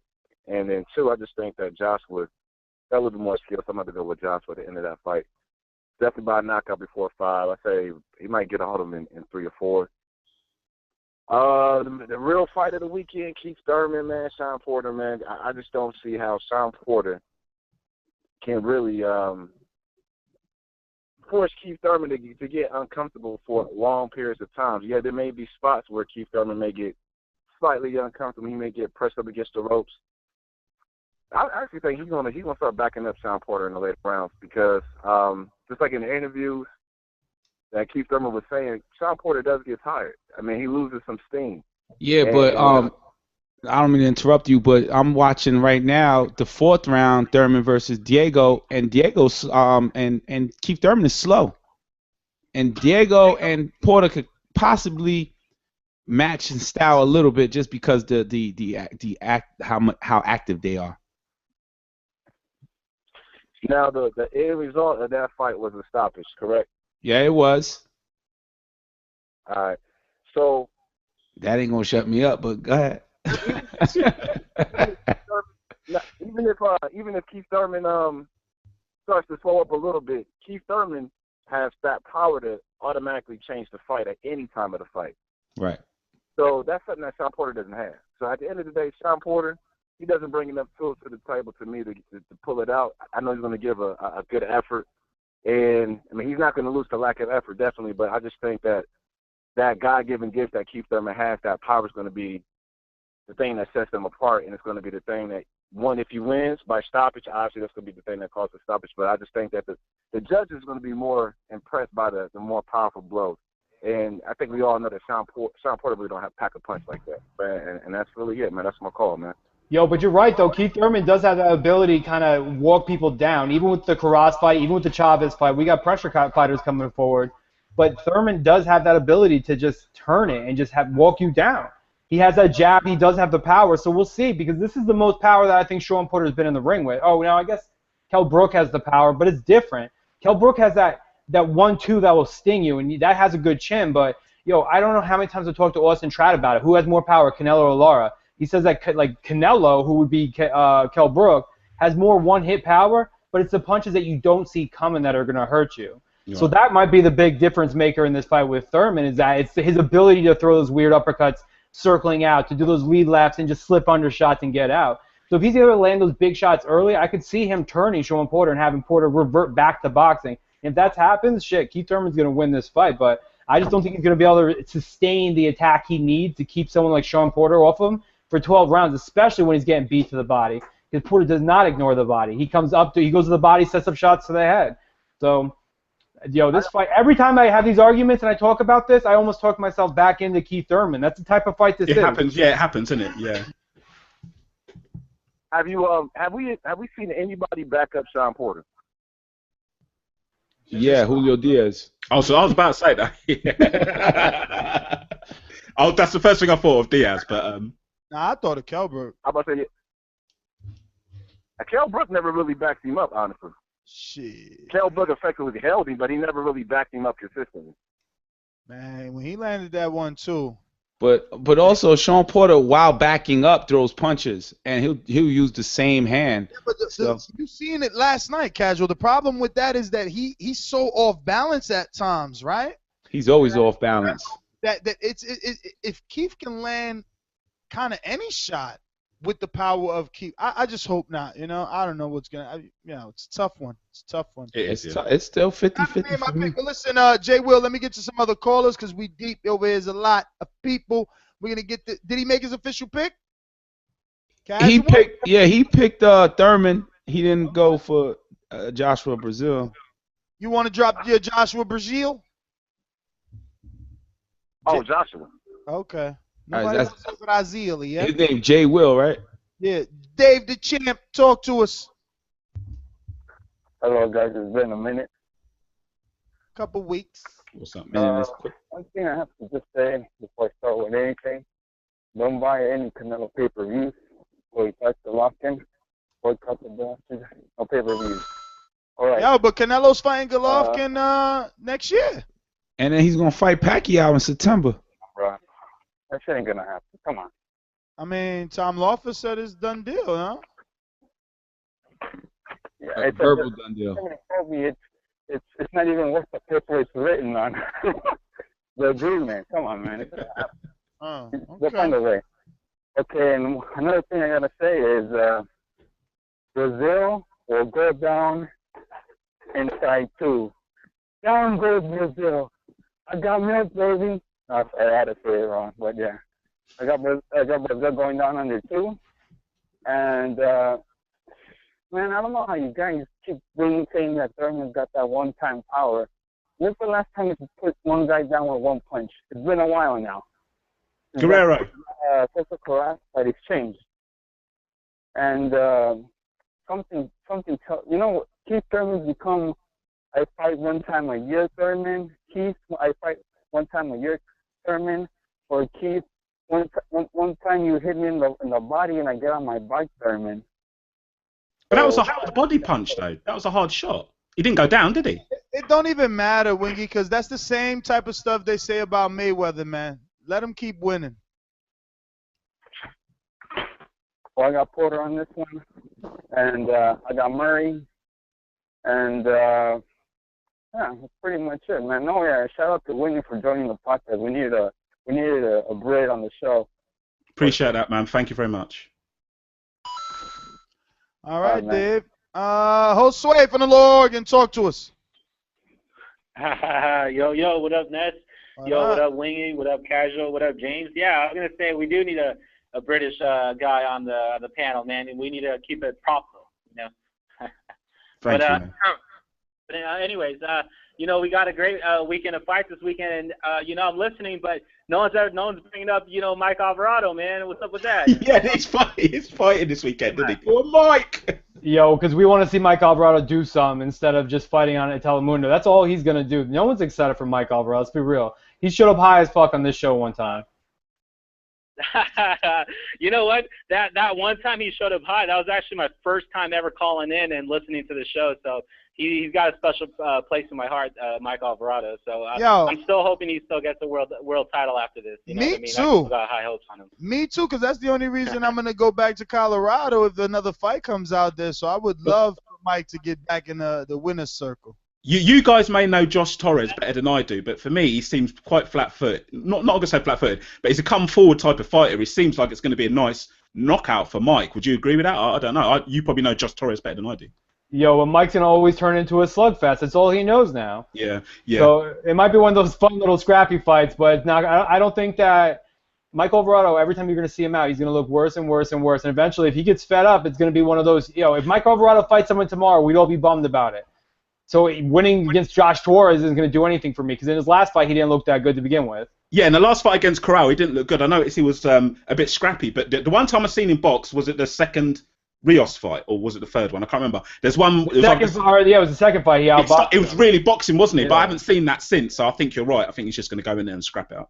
It goes back to the same conversation me and James was having earlier from New York City to New Jersey about it's like a genes or a chromosome or something that they're missing, brother. It's like you hit me up, I gotta hit you back.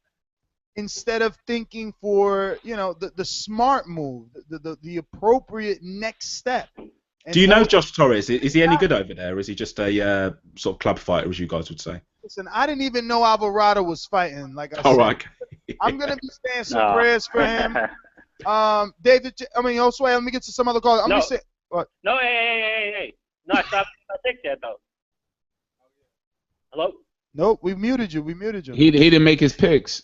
Yeah, dog. I mean, I'm over here talking. You can let people rant. All right. So I got my man Dominic Brazil for the upset. Okay. USA, baby. USA. Going for my boy. Dominic Brazil, he impressed me against Mansour, so, he's got a puncher's chance, and I do believe he'll win. If not, I'll eat the crow on Sunday. But as far as Thurman versus Porter, man, I just want to say one guy went through a fat camp, one went through a training camp, and that's a big difference. I got my boy Shawn Porter for the win, unanimous decision. And that's it. And I just want to say, Mike Alvarado, man, I hope you get the world title shot after this. And that's my call, man. Thank you. Go on, Mike. From Thornton, Colorado, Mike Mile High Alvarado. Yo, how long have you had that soundbite for? Why you even have that soundbite? We got. AB, what up? Hey, what's up, Ness? How are you? I'm good. I got Thurman winning, like 8-4 decision around, and I got Anthony Joshua winning by knockout. I think that's an easy one to call. I mean, the guy got hurt by Mansour, so I don't see how someone with the power of Joshua is not gonna, take him out. AB, you don't think that's a little unfair to say, being as though Mansour has demonstrated tremendous power? I mean, we've seen other heavyweights struggle with Fred Cassie, where he put him out flat. He hurt Steve Cunningham. Didn't he drop Steve Cunningham too? Steve Cunningham being the same heavyweight that dropped Tyson Fury. I'm saying if Mansour, a guy in his 40s, can almost stop him, then a guy like Anthony Joshua, with the skills that he has and the size and the power that he has, I can see him, putting him out. Yeah, I guess that's pretty much it. I mean, the Porter fight, a lot of times Porter comes in and he actually, he does smother himself. And, watching the Brook fight, I mean, Porter was doing a lot of clinching too. Brook wasn't the only one guilty of the clinching because Porter had his hooks right under, Brook's, armpits or the underarms, where basically just every time Porter would come in, he would just get frustrated that he couldn't land anything, and then he would just start trying to back, Brook against the rope. So, pretty much it. AB, can I ask a quick question? Yeah. Who's your favourite heavyweight? Because I enjoy listening to your calls, and I know you're quite a technical guy when you describe your fighters. So I'm just curious. You've never mentioned heavyweight. So who's your favourite heavyweight? Thanks, appreciate that. Let's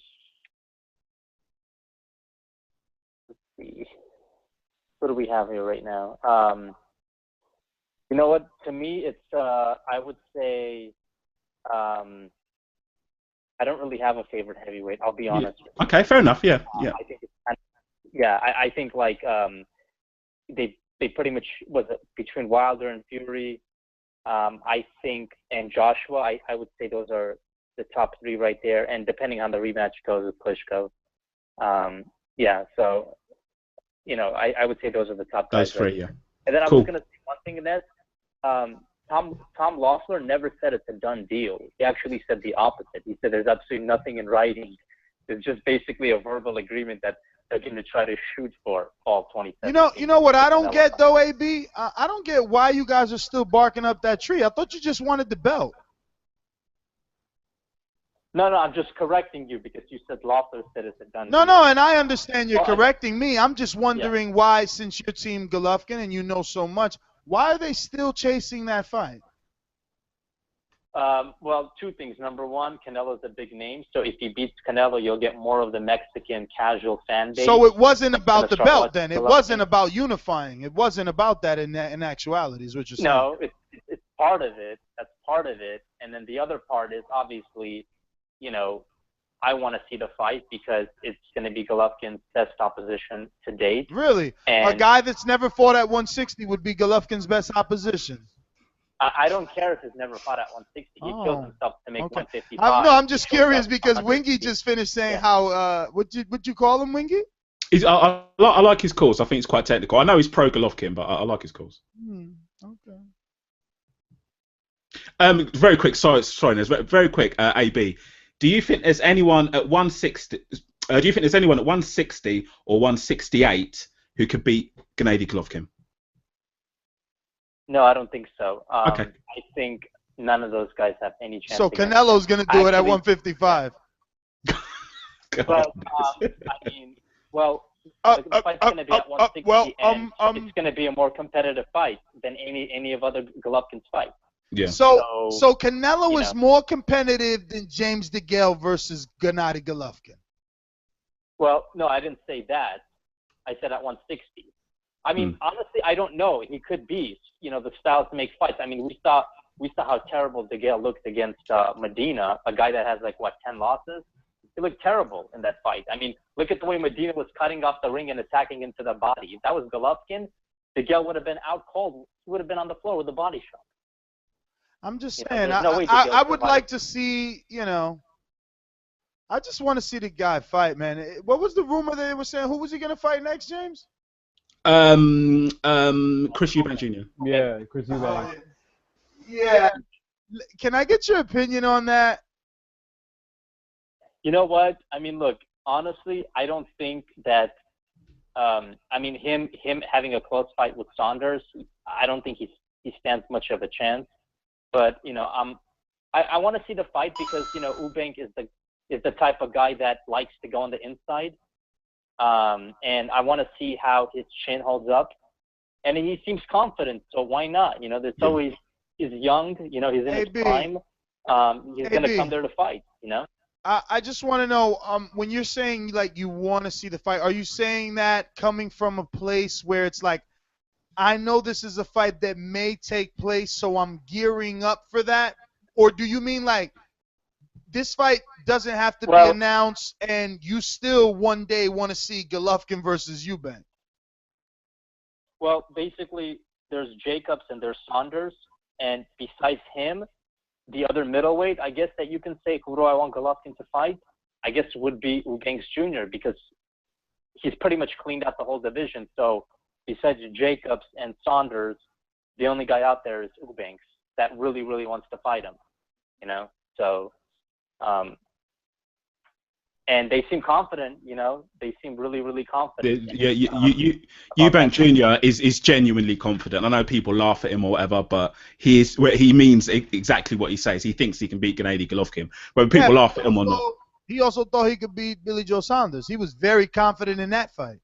And then he was very confident. He was very confident in the lead up to the Nick Blackwell fight. But look, AB, we gave you plenty of time to burn and defend Gennady. Yeah, and I was gonna say. Oh, I'm sorry. Go back to you. I'm sorry. Go. I was gonna say I like Wingy. By the way, I enjoy your channel.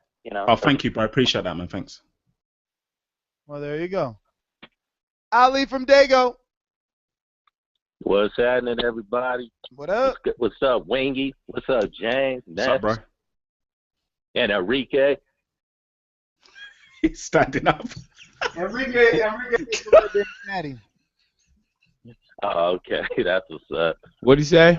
I'm gonna go with Keith one-time Thurman knocking out Porter around the 7th or 8th round. When is the last time Keith knocked somebody out? What's going on with He a casual fan. What's the acronym for you don't know shit about boxing? Whoa. Whoa, that's harsh, man. Nah, I'm talking. Yeah, Casual shooting shots at me earlier. I thought we were cool, Casual. What's up with you today, man? The guns are out. The guns are out. Zazy, you gonna let this dude, yo? Yo, I'm messing with you, man. Hold on. So you're surprised that I said Thurman would knock out Porter? I'm surprised. Casual surprise. Hell yeah, he sounds surprised. I'm surprised. I thought I heard something over. I really believe he's going to stop Porter. I wouldn't be surprised if Porter rushes in and gets slept or if he just gets, dropped. I mean, it's hard for me to not see Porter get knocked out when he got, caught by Adrian Broner in the 12th round. And I know Thurman's a smarter fighter than Broner, and he'll figure things out on with Porter quicker than Broner would. That's just my opinion, and I just think that that he's gonna catch him, and Porter gets stopped. But and then I'm gonna go with Anthony Joshua knocking out Brazil, because Brazil, for a heavyweight, his punches don't look hard like when you're watching on TV. I mean, I know if I'm in front of the guy, it would be a different story, but he swings kind of weird to me. Like he doesn't really, you know, it doesn't look like he has any snap to his shots. You know what I'm saying? But, you know, he is over 200 pounds, so anything can happen. But I think Joshua knocks him out, and I think George Groves beats Murray by decision. And that's pretty much all I got, y'all. Good call, man.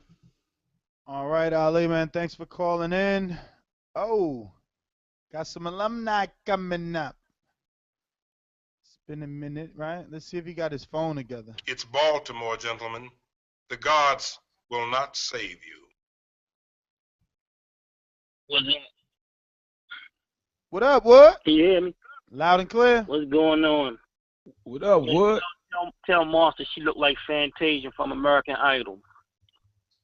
Monsterpiece is way more light-skinned than Fantasia. Oh, yeah. She didn't give you a phone number? Thing, she look like that. Hey, yo, what these niggas talking about? Thurman? He died, man. When that happened? Oh man, come on. Oh, no. Come on, Wood. Don't make a mockery of What the fuck Ali. is going on, man?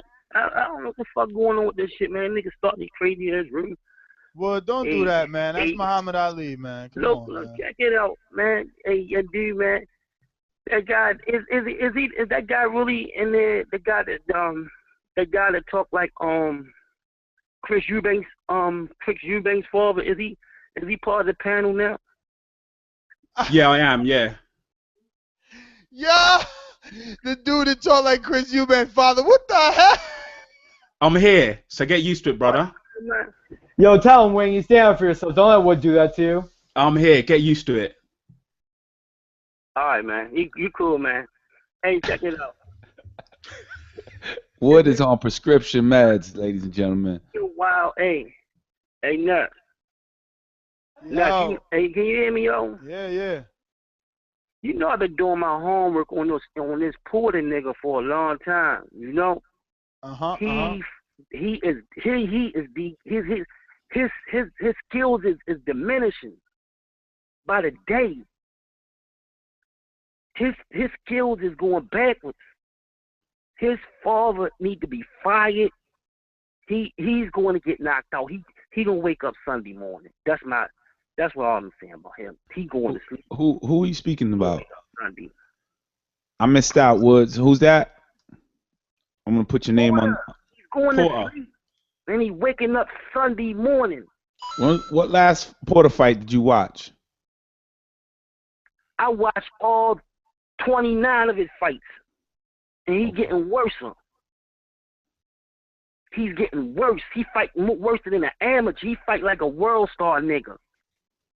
Yo, you out of control right now. You out of control now. He ain't that. He fight like a world star nigga. He's terrible, man. He's sloppy. But you never liked the Porters. You never liked the Porters. Last time he was on here trying to fight Ken. And his father need to get a bald head.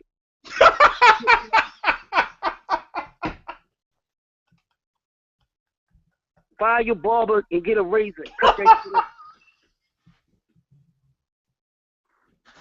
Nigga look like Stephen A. Smith and shit. Oh my God. I'm done. Nigga don't work for Corbin Martin. You know them niggas. Come on, what? Yeah, Talk some box. You know they. All right, man. Just tell them, when you see him, tell them to get rid of this shit. Knock it off. Rid of what? Knock it off. His haircut. Knock that shit off, man. You know what I'm talking about, Ness. Oh, dear. Tell me cut the shit. Cut the shit, man. I have you know no what clue I'm talking about. What you're talking about. Hey, man. You look this, you know, don't that muscle bound guy over in England fight one of these bums that they sent over there? What's his name? Brazil. What's his name? Yeah, that guy, Brazil. Wood, you should be supporting your own American brethren. I'm gonna pick that nigga. I want the nigga on steroids. I'm gonna pick the nigga on steroids. Oh my God! Come on, Damn, Wood. Wood. The roid head. The roid head gonna beat up the fat guy. You're definitely making it rated R around these parts. No. I mean, I'm gonna cut it out now. All right, yeah. I'm gonna go, y'all. I ain't calling a while. Say, let me give him some shit. Let me give you some shit. You sure did give us a lot of shit. Chris Eubanks Senior, I appreciate that, man. That's a high honor. Thank you, brother. I'll let you up. I'll let you know. All right, Wood. All right, yo. Wood was not in a happy mood either. 224. You're live. Who's this? 224. Yo. Yes. It's Mello. Mello, what up? Yeah, man. That last call was crazy. That was funny, man. But back to the fight, though. The Joshua Brazil, I think even though Anthony Joshua, even though he don't got a lot of experience, I don't think Brazil got enough talent to beat him, man. And I think they end up in the KO anywhere from 4 to 5 rounds. He'll probably stop him or knock him out. As far as the Keith Thurman, Shawn Porter, I really like Shawn Porter. I don't think his skills are diminishing. I think he's getting better, actually. I think he worked hard in the gym. His hard work should pay off. But in this particular fight, I think with Keith Thurman's power, with the counter shots, Shawn has been put down and been hurt in fights. He did get caught with the 1-2, like Casual said in the Kell Brook fight. He did get hurt with the Adrian Broner fight. So I believe if Keith Thurman can hurt him, which I think he will, that he'll win the fight with a knockdown. I got Keith Thurman 7-5 in that fight. But you say Porter got hurt in the Adrian Broner fight? I don't think he got hurt with that left hook. I think he just got caught with it. I don't say he got caught, but he was hurt. Like, if you down, you hurt, man. You know what I'm saying? Like, even a knockdown is a knockdown. You know what I'm saying? Like, even if you stun and you don't go down, if you hurt, you hurt. You know, no matter if it's a decisive blow or you know, a quick shot, a flash knockdown. You know, he did get right back up, but I believe he was hurt. You know, some people recover better than others. But do you think Adrian Broner's power is on the level of Keith Thurman? No, I think Thurman's definitely a harder puncher than Adrian Broner is.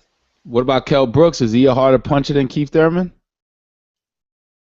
I don't think he is. Like somebody made a comment earlier. I think he has that thing. I think it was who just commented towards me. He said he got that stinging power. I do think Kell Brook got that stinging power, but I don't think it's that one-time power, like that one shot that can change a fight type of power. Or if you get hit like how he got hit with Broner, he obviously didn't see the left hook, and those are the shots that hurt you.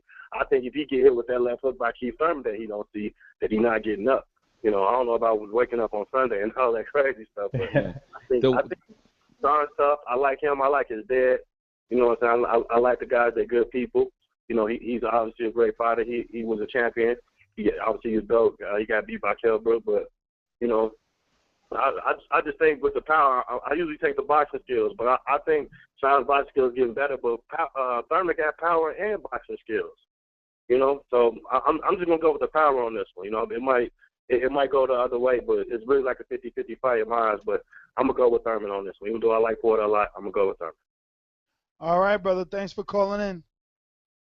That's a easy and good way to assess it, man. Like, they both are good and both can box to an extent, but one has the eraser. But listen though, one also leaves the fight battered. Keith Thurman against Diego Chavez had a swollen nose. Keith Thurman against his other opponent, I don't remember the name, had the hematoma over his that was Guerrero, no? Guerrero over his left eye, and then that the bloody nose too yesterday. He had a bloody nose yesterday in the first 2 rounds. Yes, so he gets hurt. Let's not forget that. That means he gets hit, and someone is going to overwhelm him for 12 rounds. This is not an easy fight for Keith Thurman, so I understand everyone picking Shawn Porter, or the majority of the callers. You're quite confident with the Porter pick, aren't you? I am getting much more comfortable as I hear the callers' points. Cool. Fair enough. Fair enough. Fair enough. Mike? Brilliant idea. Yo, but you know, if we had a bunch of people calling with Keith Thurman picks right now, we'd all be reassessing our picks, because this is that type of fight. Yeah, I agree. You talk yourself into the other fighter really quick. Yeah, I don't know, man. I still haven't made my pick. James, you did? Yeah, I got Porter. No, I got Porter. That's who I picked. I picked early. I don't want to make a pick just yet. Me either. What about Wingy? Wingy, you put yours out there? No, if everyone's holding off, I'll hold off, man. Damn, they left James on the island. We left you hanging. Sorry. Close your door, cruise control. Close your door. What the? That was the alarm for all my friends betrayed me, and everyone's leaving me out with my pick by myself. See in Connecticut where the fight didn't go. Hey, what's going on, Ness? How you doing? What up? How's everybody doing tonight? What's up, man? Good. Excited, man. We excited for this fight. Yeah, I'm very excited for the fight. I'm gonna go with Shawn Porter, but I can see Keith Thurman catching with something, coming in, Porter being overly aggressive. But for the most part, this is how I look at it. For the most part, Thurman's had the advantage of having the more athletic ability over his opponents. This will be fighting Porter will be the first fight that I've seen that can match Thurman for athleticism and speed with the feet, like fleet of foot. So with Porter having the athleticism to negate distance very well with his feet to get inside, it's going to make Thurman very uncomfortable on the inside when he gets against the ropes. And I can see Shawn going to the body, roughing Thurman up. And I think what Brook had against Porter that kind of stopped him a little bit was his physical, his size. And I don't see Thurman being the physical fighter that Brook is to kind of contain Porter's aggressiveness. So I think that's going to play a big part in this fight. I can see Shawn outworking Thurman late, maybe a stoppage, but I'm going to go with Porter by decision. CT, man, I really like that assessment, man. I usually like your picks, and you're usually right. Yeah. Porter, man. Yeah, everybody's picking Porter. It's funny because all the pros are going Keith. Say it again? I said it's funny that all the listeners are picking Porter, but all the pros, they're picking Keith. Yeah, I mean, I can see Thurman because what makes Thurman kind of unique to me is he's not a fighter that can land a power shot just planting his feet.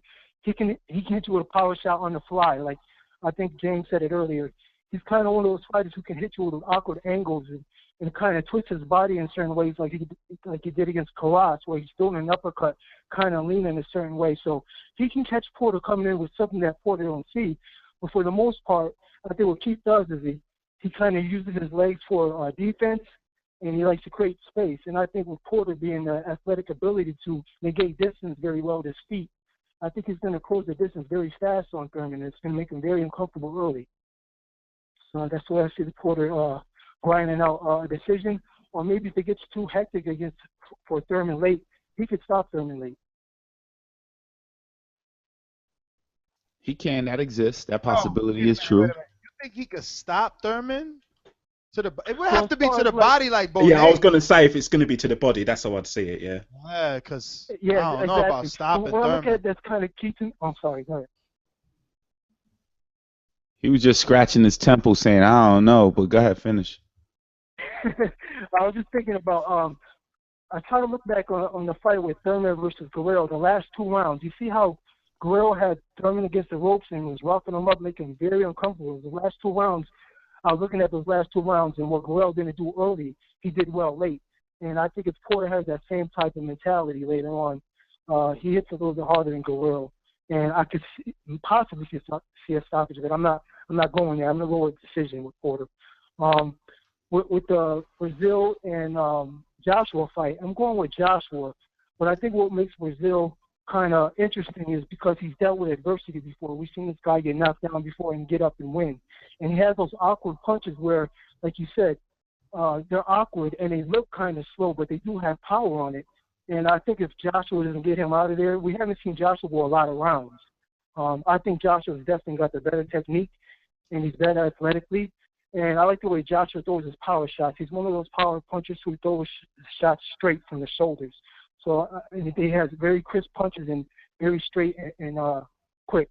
So I'm going with Joshua. You guys don't think he's a little flat-footed, though? Like, is there not a world where Brazil could probably stay on the outside Tyson Fury style?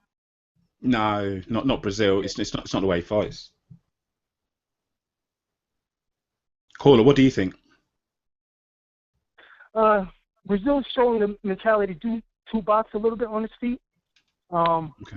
But the thing with Brazil, he's a little bit clumsy sometimes. He's awkward where he gets his feet kind of a little bit unstable. So, I mean, it's going to be tough. I think Brazil could give a better fight than I think what Martin did. I think he's going to show some heart. He's going to try, but him having that height, I think it's going to cause a little bit issues for Joshua early if Brazil uses his jab. But I think Joshua has the ability to get inside and get him out of there mid-rounds. Yeah. Well, all right, CT, man, thanks for calling in. We're going to get to some other callers here. We got 409. Hey. There's a lot of people here. Yo. What it do? What up? Who's this? E-Black TV, Mr. 409, man. I ain't called in probably since Quillen got knocked out. So, hey, I checked y'all out, and I really wanted to talk about this Keith Thurman versus Porter fight. Y'all need to really stop it. Y'all need to stop it. Porter about to get knocked out within 3 to 5. That's my pick. Wow. How? Yes. Forget about wow. How?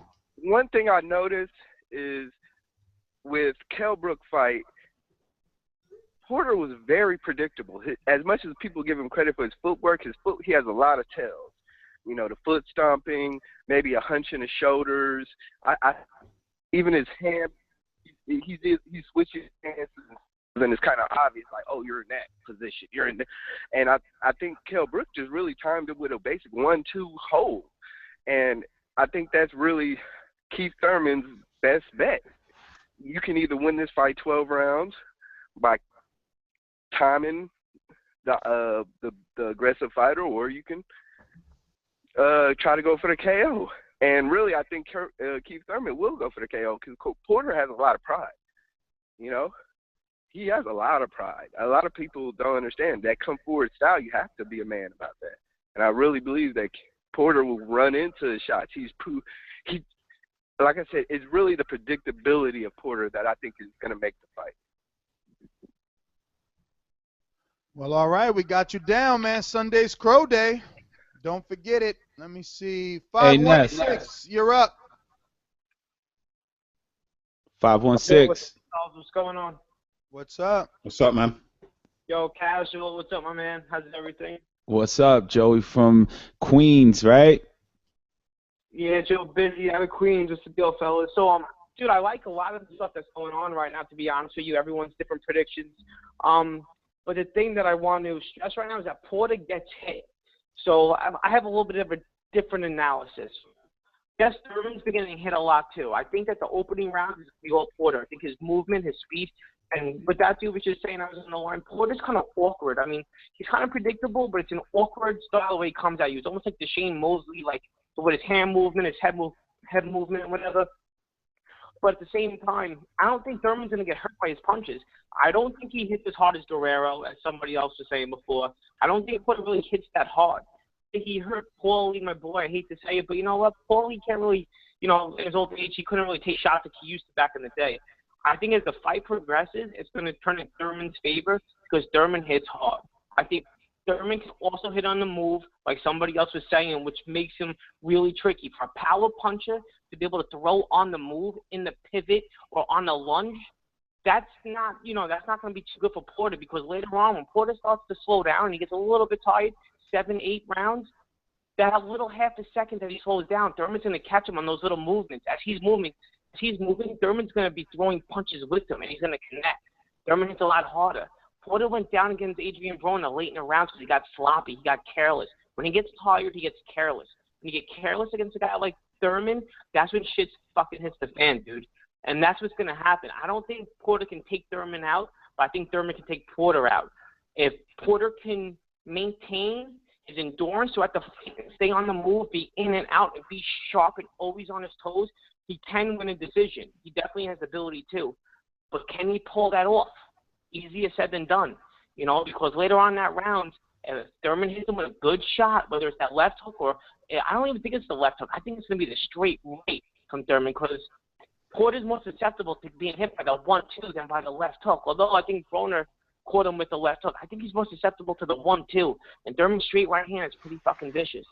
So I would go with Thurman late rounds, like a 9-10, maybe TKO, or at least just hurt him. He's going to hurt him late in the rounds. I'll tell you that much. Thurman's going to hurt him late in the rounds. Porter is going to tag up Thurman because Thurman does get hit as well, but he's not going to hurt him. I don't see him hurting Thurman, and unless he fights a perfect fucking fight, almost like Mayweather-esque, you know, as far as moving around, stick and move, keeping up that stamina, staying out of harm's way, that's the only way Porter's going to win. But honestly, it's going to be it's a hard fight for both these guys, you know. But Porter has that ability to stick and move and land hard punches. Maybe not the KO punch, but the hit him hard punches and the ooh and the ah punch. And I agree. Avoid punches as well. He gets careless. He just can't get careless in doing so. So if he gets careless, Thurman will make him pay for it. Porter can win. I agree with you 100%.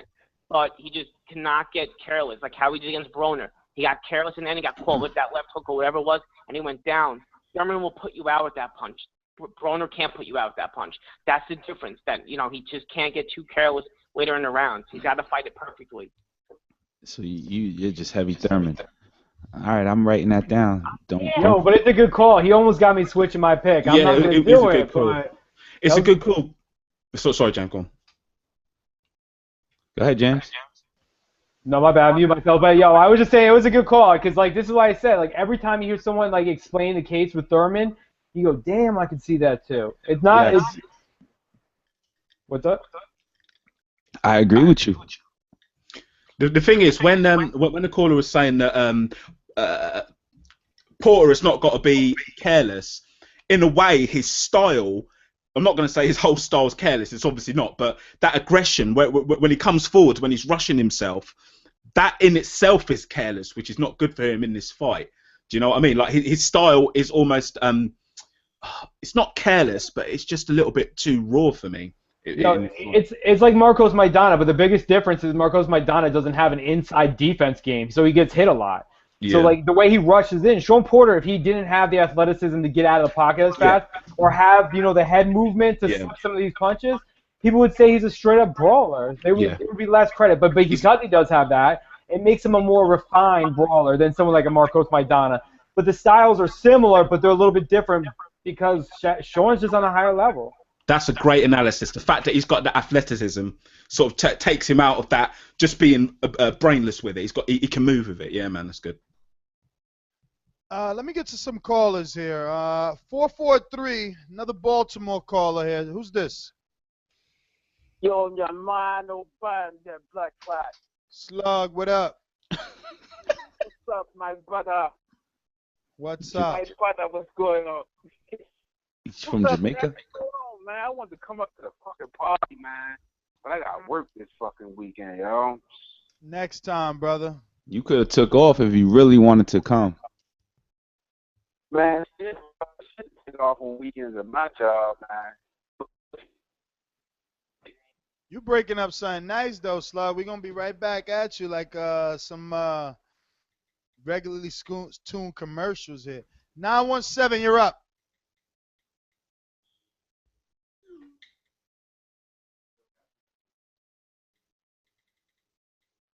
Uh, 917. Hey, what's up? What's up? That's me, Shawn. What up? Shawn, what up? Good, my brother. Good, man. Can't wait until tomorrow, bro. As far as my picks go, I'm gonna pick Porter, you know, because I got hope in the kid, and Thurman's been out for a year, so you know I think that might play a little factor in there. And I got Joshua knocking out Brazil.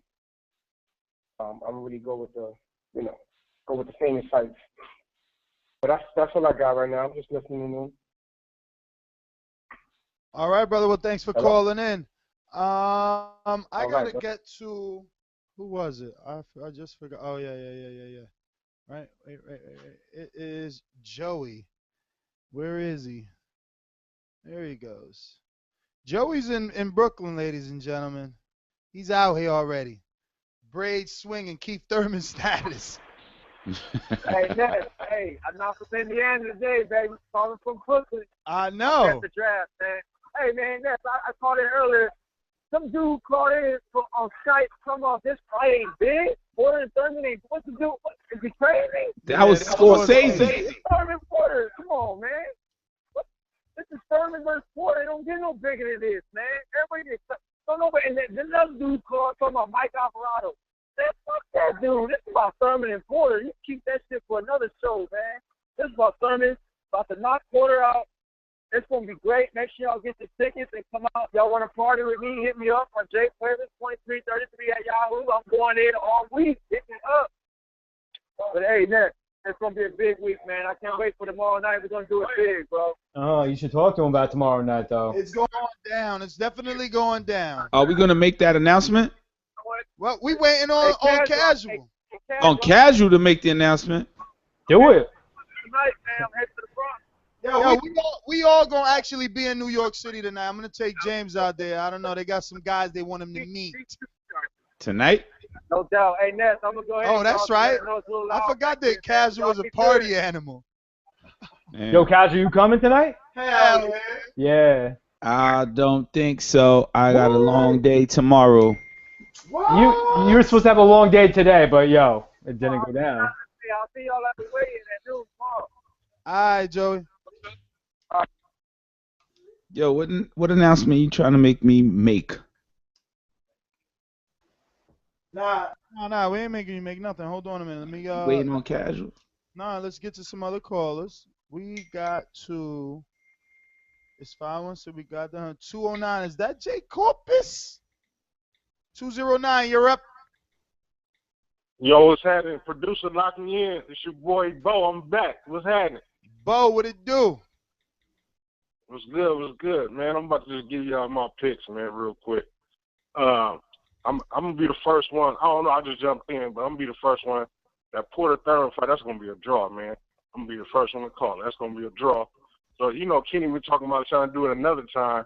Yeah, I think this is gonna be a draw. They're gonna run it back another time. So that's what on that fight. That's what I think that's gonna be. And then for the AJ Brazil fight, you already know.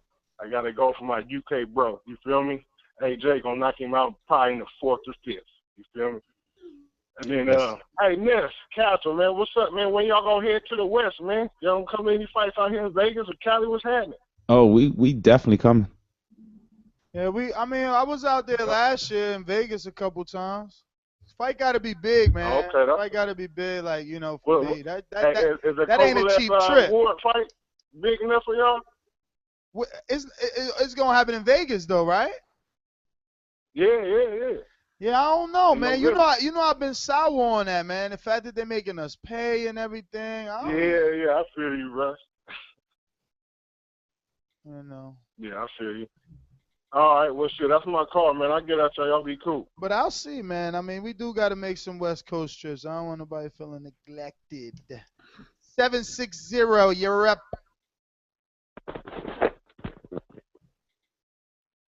760. Oh, what's up, man? It's Sam Gilly from Connecticut. What up? What's up? Nothing much. Hey, I'll be quick. Sorry I can't make the thing tomorrow, but I'm picking Thurman by decision, and Anthony Joshua will knock Brazil out in 5 rounds. All right. Well, thanks for calling in. We're going to keep moving down this line because it is thick. 317. This might be – hold on. Don't even say nothing, 317. Don't even say nothing. I got this. I got this. Fix it. Yo, mute yourself, though. Like, what's going on with the car and all that? Oh, this definitely ain't Black Superman. 317, who's this? Right here. Oh, my God. Black Superman, how you going to let me down like that? I would never think that you would have all that back. Bro. No. I was taking off the Bluetooth, man. I'm trying to respect the show. You know what I mean? And I'm over here my bad, 317. I could have sworn. I said that has to be Black Super. But then I hear all about. I said no way. That must be a new caller because whatever. We over that. What up? Who you got? What's going on? I gotta roll with Thurman. Oh, and this how I explain to people. Boxing basics for a person for casual, right? I tell them, if you don't know two fighters, I'm gonna tell you how you judge a fight. If it's a bull and a matador, a great matador is going to beat that bull every day, just about 99% of the time, unless he gets caught with one, right? But is so he right a now, great we don't have a great matador in this fight. Neither one of them. But I do think that Thurman is a better matador than we think he is, and then better matador than Porter is going to be a bull on this night. Does that make sense to everybody? What I'm saying? Yeah. So I think the way you fight a fighter who is awkward, a fighter who likes to swarm, who likes to constantly come at you, and you can watch boxing video over and over, is you stay technical. You stay, you keep your punches short, you keep them tight, you move, you use your jab. That's what you got to do in this fight. I know that Thurman has a tendency to want to show his machismo or whatever, wants to fight, but that's not the fight you need to fight right now. You let this guy run into shots. Caller, are you picking Thurman? Yeah, go ahead. We have a tie right now. Porter and Thurman on the callers. Yeah. I was about to ask where it is at the moment. So you may break the tie right now. Go ahead. Who are you picking? I'm picking Thurman. I'm taking Thurman. Okay. And I'm going to go with AJ in the heavyweight matchup. Just because Brazil hasn't shown me much. Like his punches don't come off with much velocity at all. And honestly, I really just want AJ to win it because I want to see that. I want to see that eventual matchup that we're building towards. I want to see that American champion versus that UK champion. I want to see that fight. I don't want it to be derailed. So I'm picking AJ for this fight. And I just, like I said, I haven't seen anything special out of Brazil.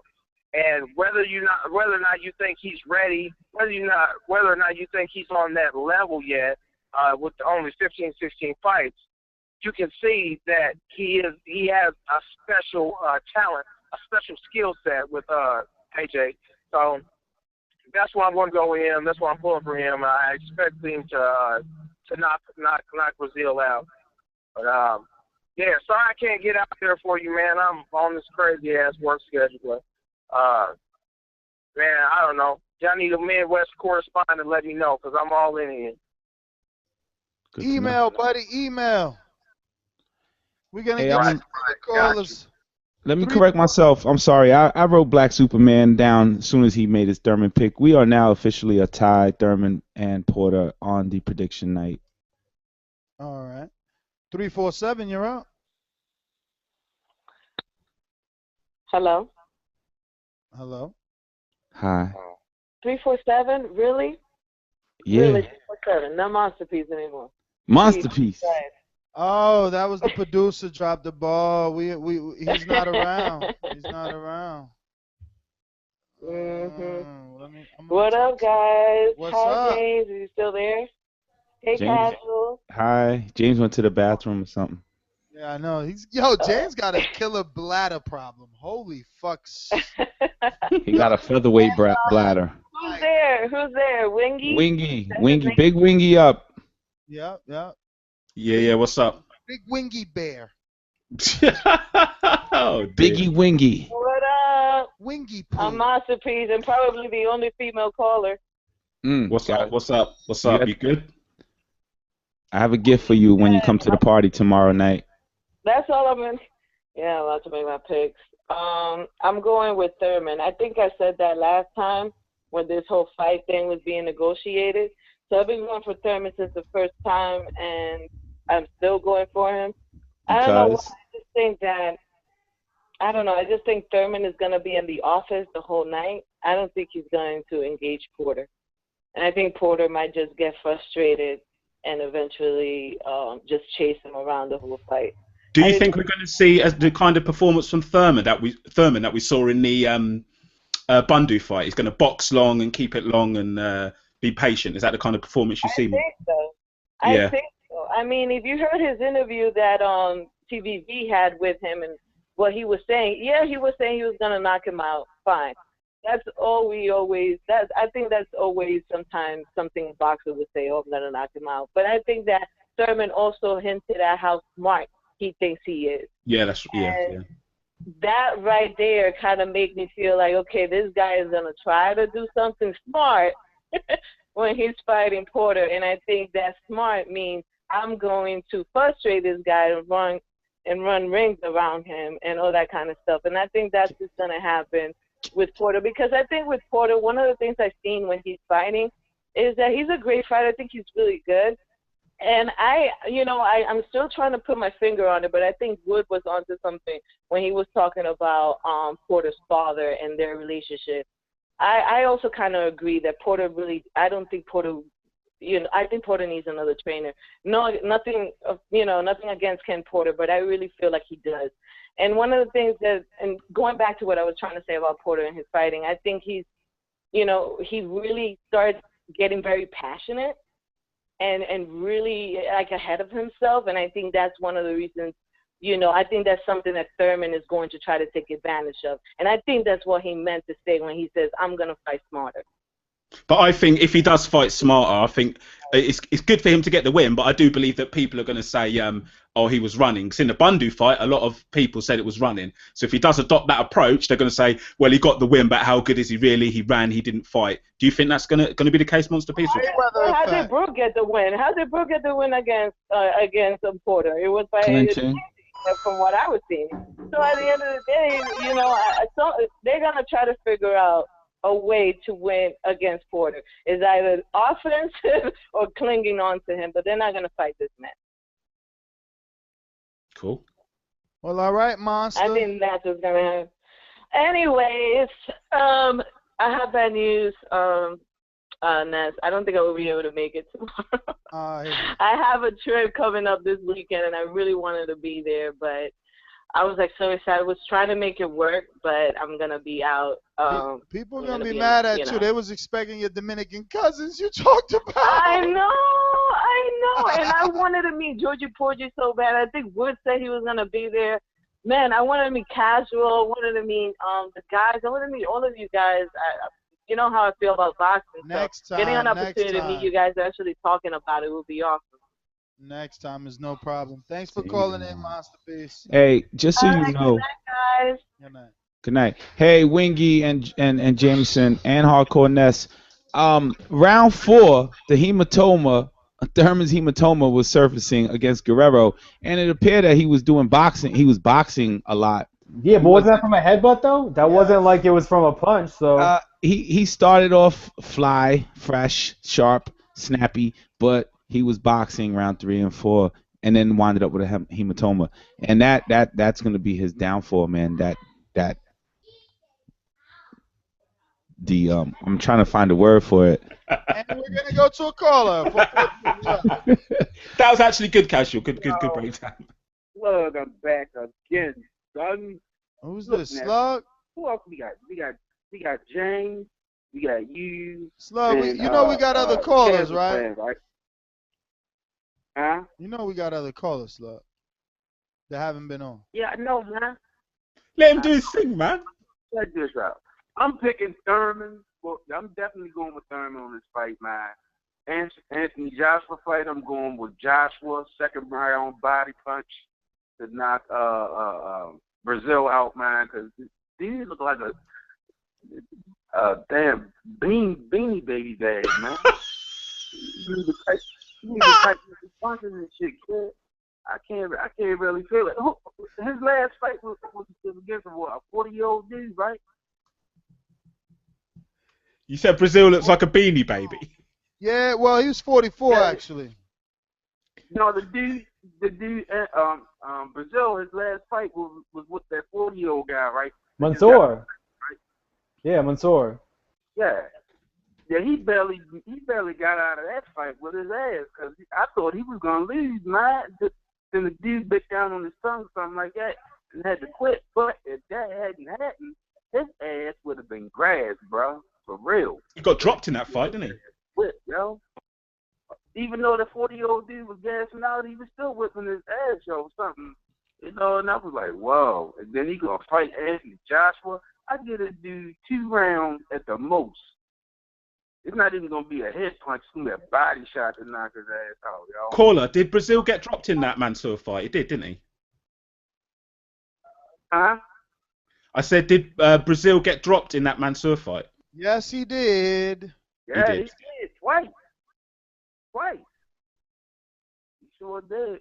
He got dropped pretty fucking good. All right, Slow, we got to keep it moving because some other people, man. 917, you're up. Yeah, what's going on, y'all? It's Mike. Mike, what up, man? Chilling, brother, chilling. Sorry, cut the show late. Real quick, I'm gonna go with picks. I'm gonna go with Joshua, of course. I'm gonna go with George Groves. Who's the other card on that?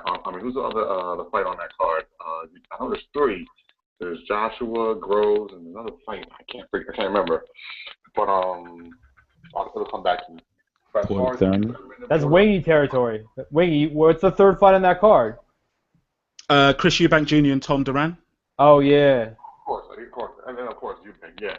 So Eubank, Joshua, and Groves. But as far as the states, I'm going with Shawn Porter, man. I'm going with Porter on this one. I'm going with body shots and persistence. And I don't think Keith is as smart as he thinks he is. And I think with enough work, he'll be running again, and he might get caught this time. So I'm gonna go on a limb and go with Porter. We'll see what happens. Wingy, man, Wingy. I know you're from the UK. I hope you voted today. So I know that's random. Oh, going to the fight now. I'm not going to this one, man. I'll be going to Simon the Future, but not this one, man. No. Okay, all right. No, I'm talking about for your election, for your EU joint. Oh, voted. Sorry, I apologise. I thought you said before I'm going to the fight. Yeah, man, but I ain't gonna get political. Yeah, no, but one last thing. I will be at the fight. I did buy tickets, so I will be there with my wife and my boy and his wife. So I will be out there. So anybody gonna be out there, let me know. Hey, Mike, Jameson's gonna be out there, so look out for us. Hit me up, Mike. Make sure you hit me up on DM or something, and keep hitting me until I reply because you know I'm be running around. Hey, Ness, in the end of this fight, Thurman Porter, is it going to be announced the new or and still? I don't know. Why are you asking for my pick? It ain't end of the show. I ain't asking for your pick. Or someone owns the belt and is fighting for the belt, or are they fighting for a belt? Maybe Winky has this answer. Thurman owns the belt. It's Thurman's belt. Yeah. So if Porter wins, Yo, if Mike, if Porter wins, it's the new. Yo, all right. Did Mike make his picks, or you guys just talked over his call? Like, I'm sorry, Mike made his picks. Did He picked Porter, he picked Joshua, and then he picked Groves. All right, then. All right, Mike. Well, thanks for calling in. See you Saturday night. I'll see you, bro. All right, bro. We got 650 live on the line. 650. 650. Hey, Ness. Yo. Hey, Ness. Yo. Hello. Yo. Hey, what's going on, Ness? What's up? Hey, what's going on, man? You haven't forgotten me, have you? I guess I have, yeah, to be honest. Yeah, you know what, man? I used to call up. You know what, man? I'm on the phone almost the whole show, and I'm a driver, and I got nothing to listen to the next day. So I stopped calling, and I just listened to the show the next day, because you know, I'm a driver, and it's boring. So, you know, you guys got, you know, give me something to do. And, you know, I love listening to your show. So if I call up, man, I'll be on the line all day, and I'll listen to the whole show. You got to listen. I got nothing to do the next day. You got to listen to the playback, man. You got to listen to it twice in case you missed something. But you know what, though? And check this out, man. You're gonna think I'm crazy, man, but I went back and I listened to the whole thing again, man, but you kind of changed the format a little bit. I went back all the way back again because I had nothing to do. So I went back and I listened to all the shows again. But you kind of changed it up a little bit. But But you know, I'm just calling right now because it's important. You know, it's a big fight coming up, so I got Porter, and I got Joshua. And I switched it up, man. I forgot about you, man. I listen to your show all the time now, so, and, I just, hope you don't forget about me, man. And, I don't know what happened to your other host, man, but, whatever happened, man, your show is still the best, man. And I listen to other shows too, man, and but none of the shows compare to yours, man. So keep up the good work, man. And I'm gonna try to donate, man, and have a good time when you guys get together, man, and keep boxing alive, man. All right, brother, man. Thanks for calling in, brother. We're gonna take you down. You got Porter and Brazil. I know he said Joshua, right? Definitely said Joshua, but that's definitely a long time listener. He a lot of little gems he was putting out in all that background noise to definitely let us know he's been listening for a while. And he wished us well at the event, which was nothing more than you can ask. Looks like we got a late-minute caller who might go by the name of JP the Politician. I'm just not sure. 215 who's this? Yo, can you hear me? Loud and clear.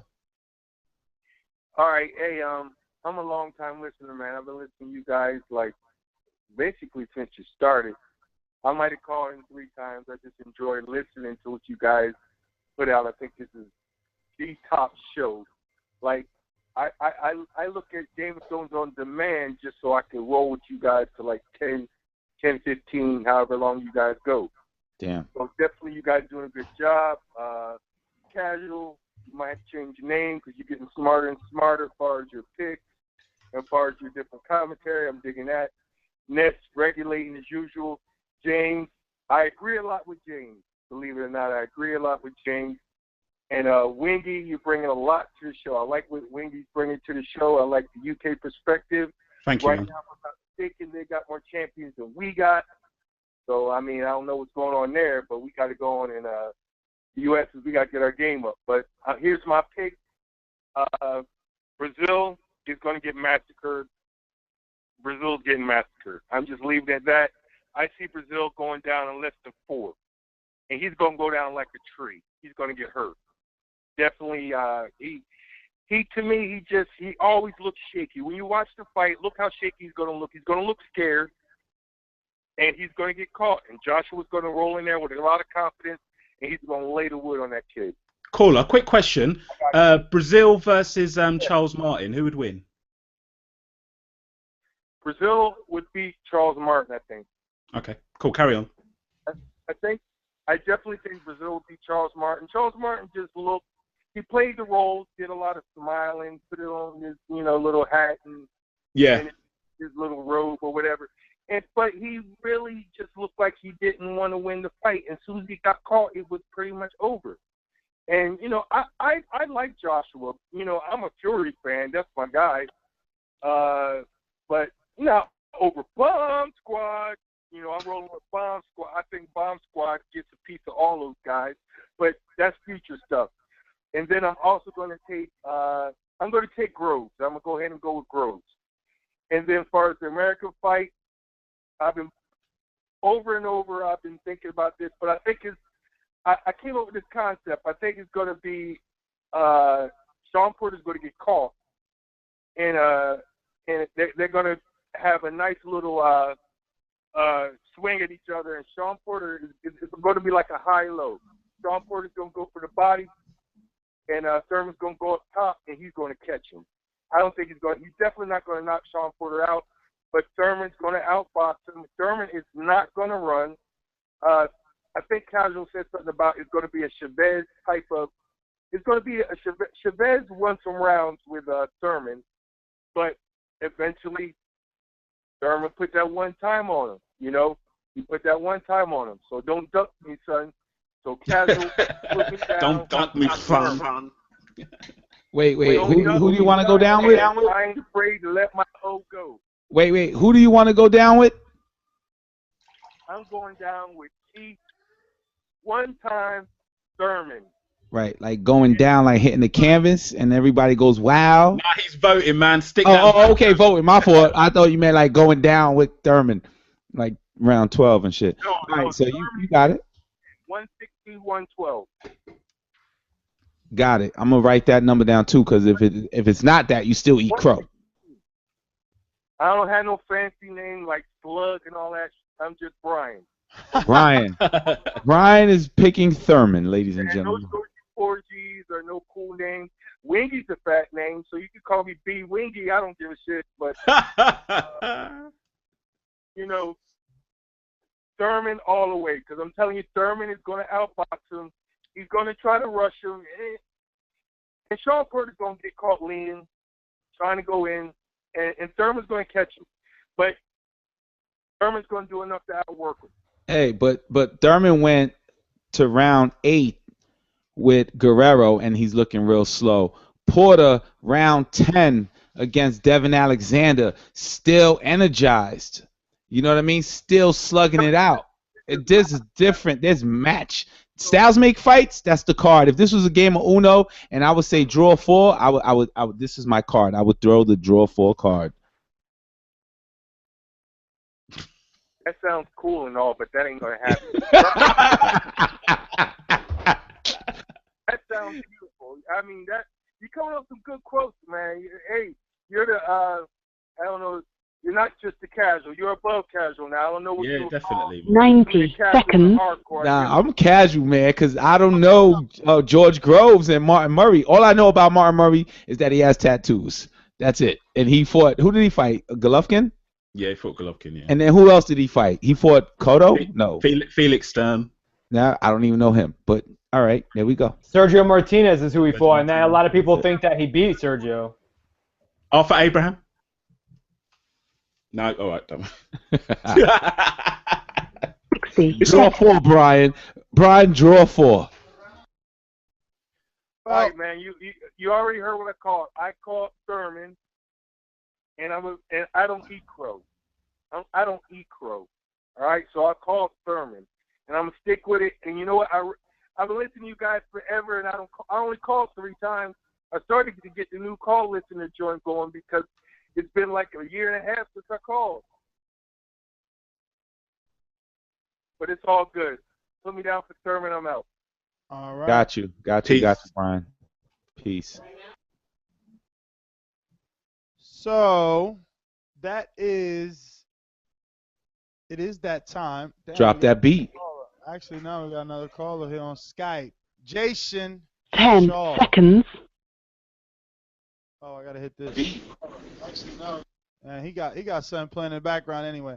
So, yeah, the beat, right? Outro. Tomorrow. We had a change of venue. Unfortunately, but actually fortunate for you guys because we were able to work a better deal and get you chopped shelf liquor and some better appetizers and hors d'oeuvres. And the tire.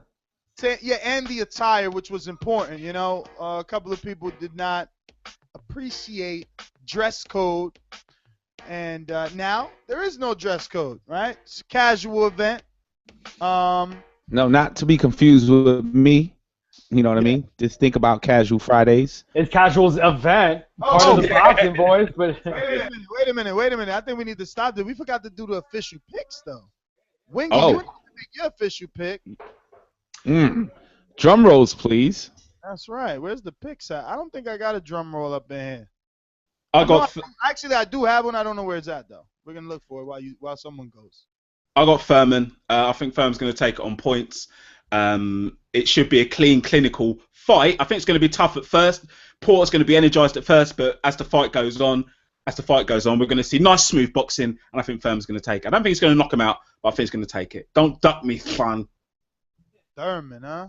Mm-hmm. Yeah, but why do you do like the Daffy Duck? Oh, sorry. Because he got that list. Don't worry.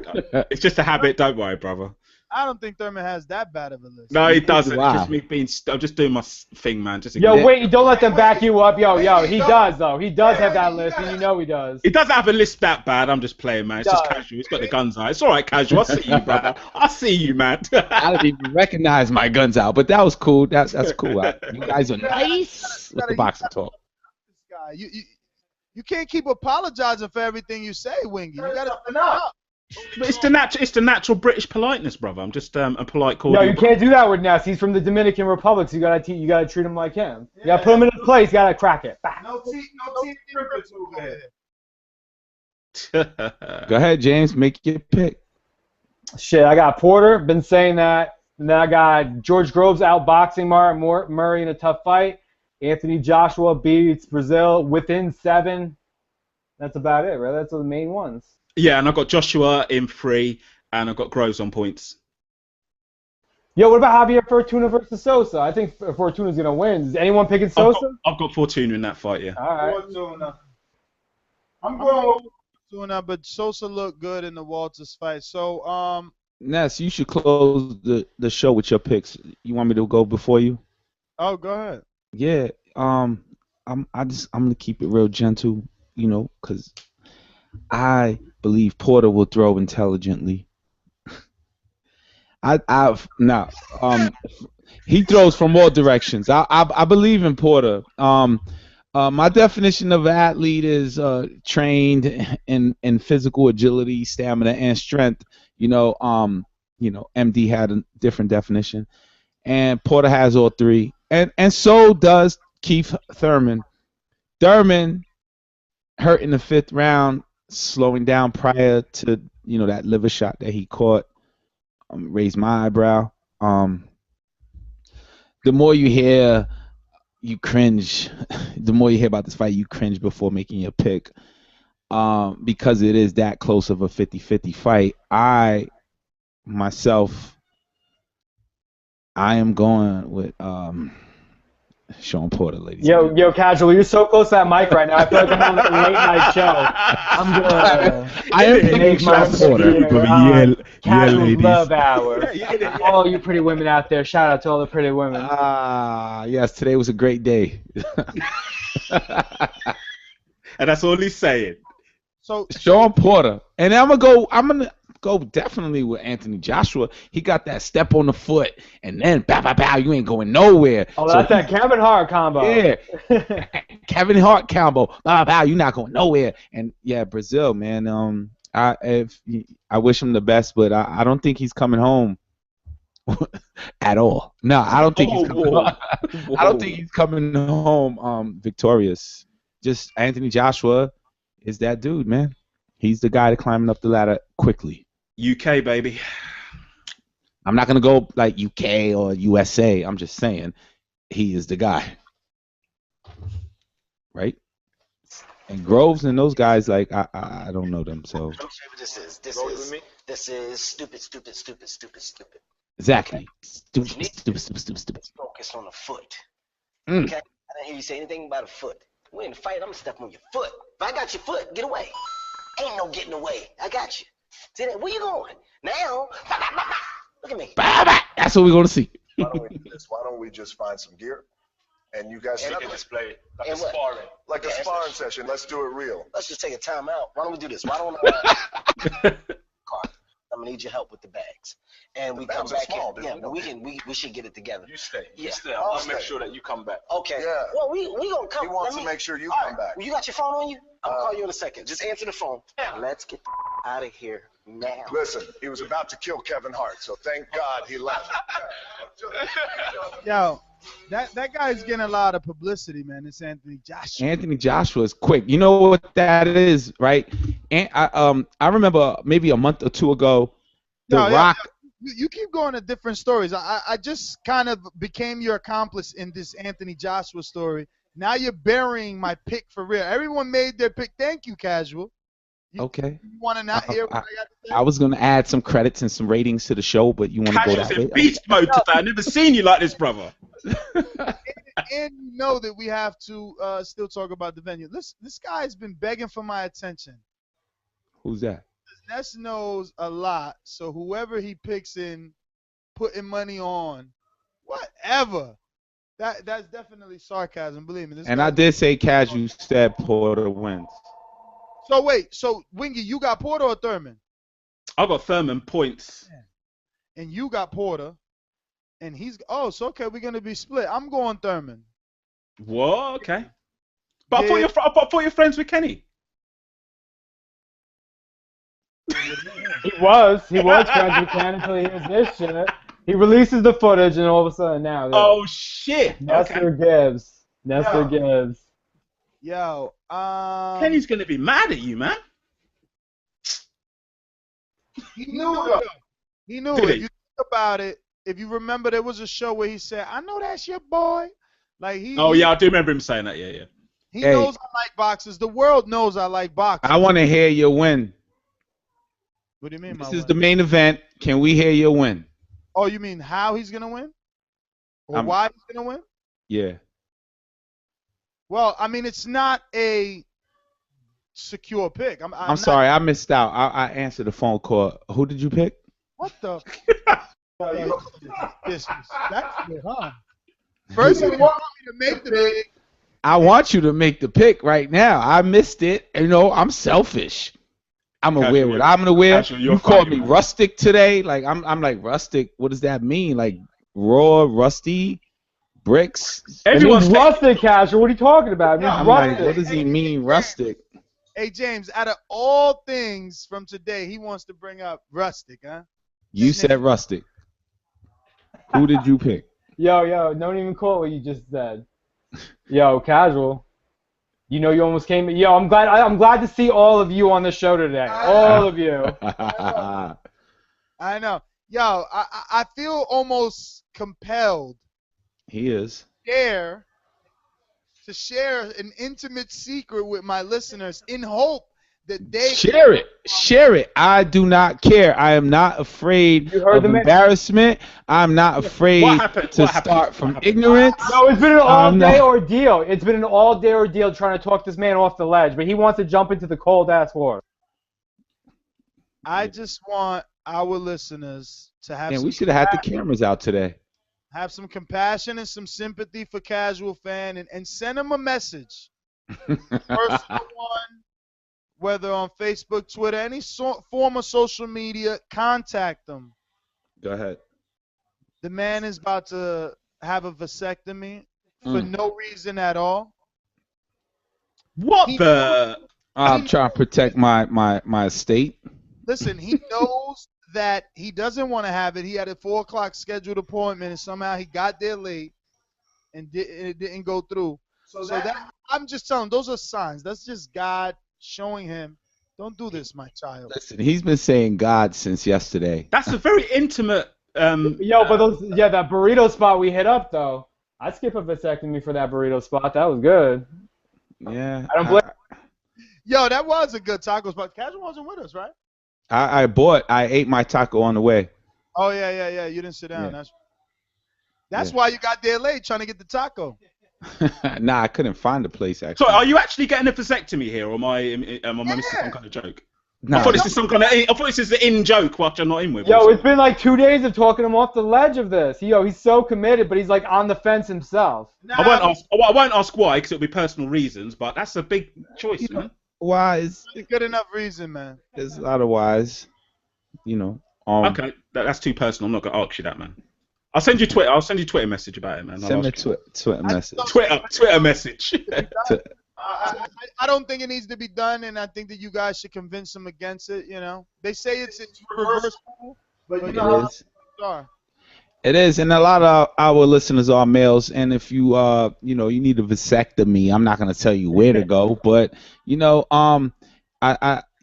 your lady's on birth control for a very long time. You already got your kids. Yo, what are we even talking about right now? Yo, Wingy, real quick. Yo, Wingy's talking about George Groves versus fucking Murray being the fight of the weekend. The real fight of the weekend was Enrique versus that doctor and them stingers. So Thurman, bro, I'm thinking that he might drop the right or the left. I just don't really see how it's not going to be any different from any other Thurman fight, right? Like, I know and believe what Ken says. I think that Shawn is faster. I think that he is more athletic.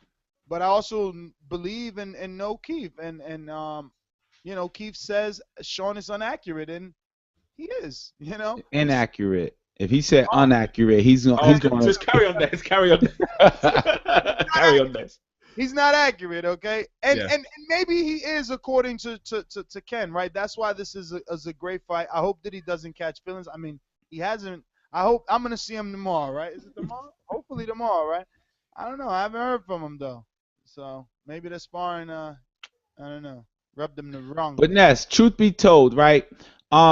Resume versus resume, because that's always a topic on this show. Yeah. Keith's resume, Porter's resume. Is there someone equivalent to Porter on Keith's resume? No. No. Now, Porter's resume, is there someone equivalent to Thurman on his resume? But he got beat by Brooke. No. He I think you can't even say Kelbrook is on Thurman's level, because Thurman's not on Kelbrook's level until he beats Porter. Right. So our people, all right. So hardcores, right? Wingy, and from Wingy to whoever, to like level myself. Broner's speed, right? And reflexes, you gotta respect it, even though his defense is a little bit idiocracy, if that's a word. Yeah, that's what we talked about before you came on the show. Is that the speed that he saw with the Broner fight is gonna be, I guess, equivalent or less, because Thurman has speed, but not Broner speed. He doesn't have Broner speed, but my point is that Shawn Porter was able to neutralize that, because everyone's like, yo, he got knocked down in the 12th round. But that was because he went in there like, all right, I'm going to do whatever I want. I'm going to freestyle this. His plan was executed from round 1 to 11, and in 12 he got hit. He has a plan. Like, this dude is disciplined. You look at him, he's not into anything but boxing in my head. You know what I'm saying? He is not into anything but boxing, and he knows how to avoid speed. Shawn Porter. Yeah, but they both just into boxing. Look, Keith watches No, fights. Keith is into GTOs and shit, man. He watches fights. He studies that. He's a smart guy, Thurman. Very smart. And then I believe you. I'm not disagreeing. Shawn stays, he stays in the gym 24/7, 365 days. He's always at 157. But listen, let's wrap it up with Drop the beat. new location. And don't worry about it for anybody that's like cringing, because we're going to send personal messages to everyone. And you get your T-shirt when you walk in the room. Yep, we got that. Somebody hit me up today like, yo, I didn't get my T-shirt. I'm Yo, like, they look fire too. We just got them out of the didn't- box. you I didn't like show them. up. I like them. Yeah, we're gonna give it to everybody at the location. We got the whole box. And we got the green belt.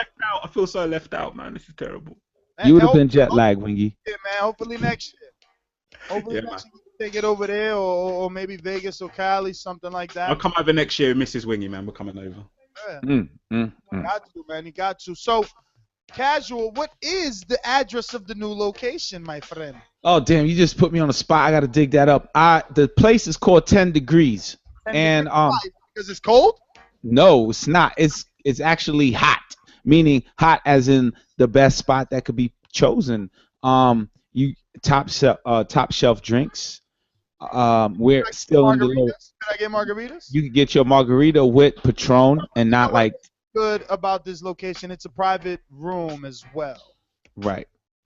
So it's like, and we got, actually, me and James went to check it out. There's a projector there, so we're gonna hopefully hook up some fights to have it playing in the background as well. And the food is great.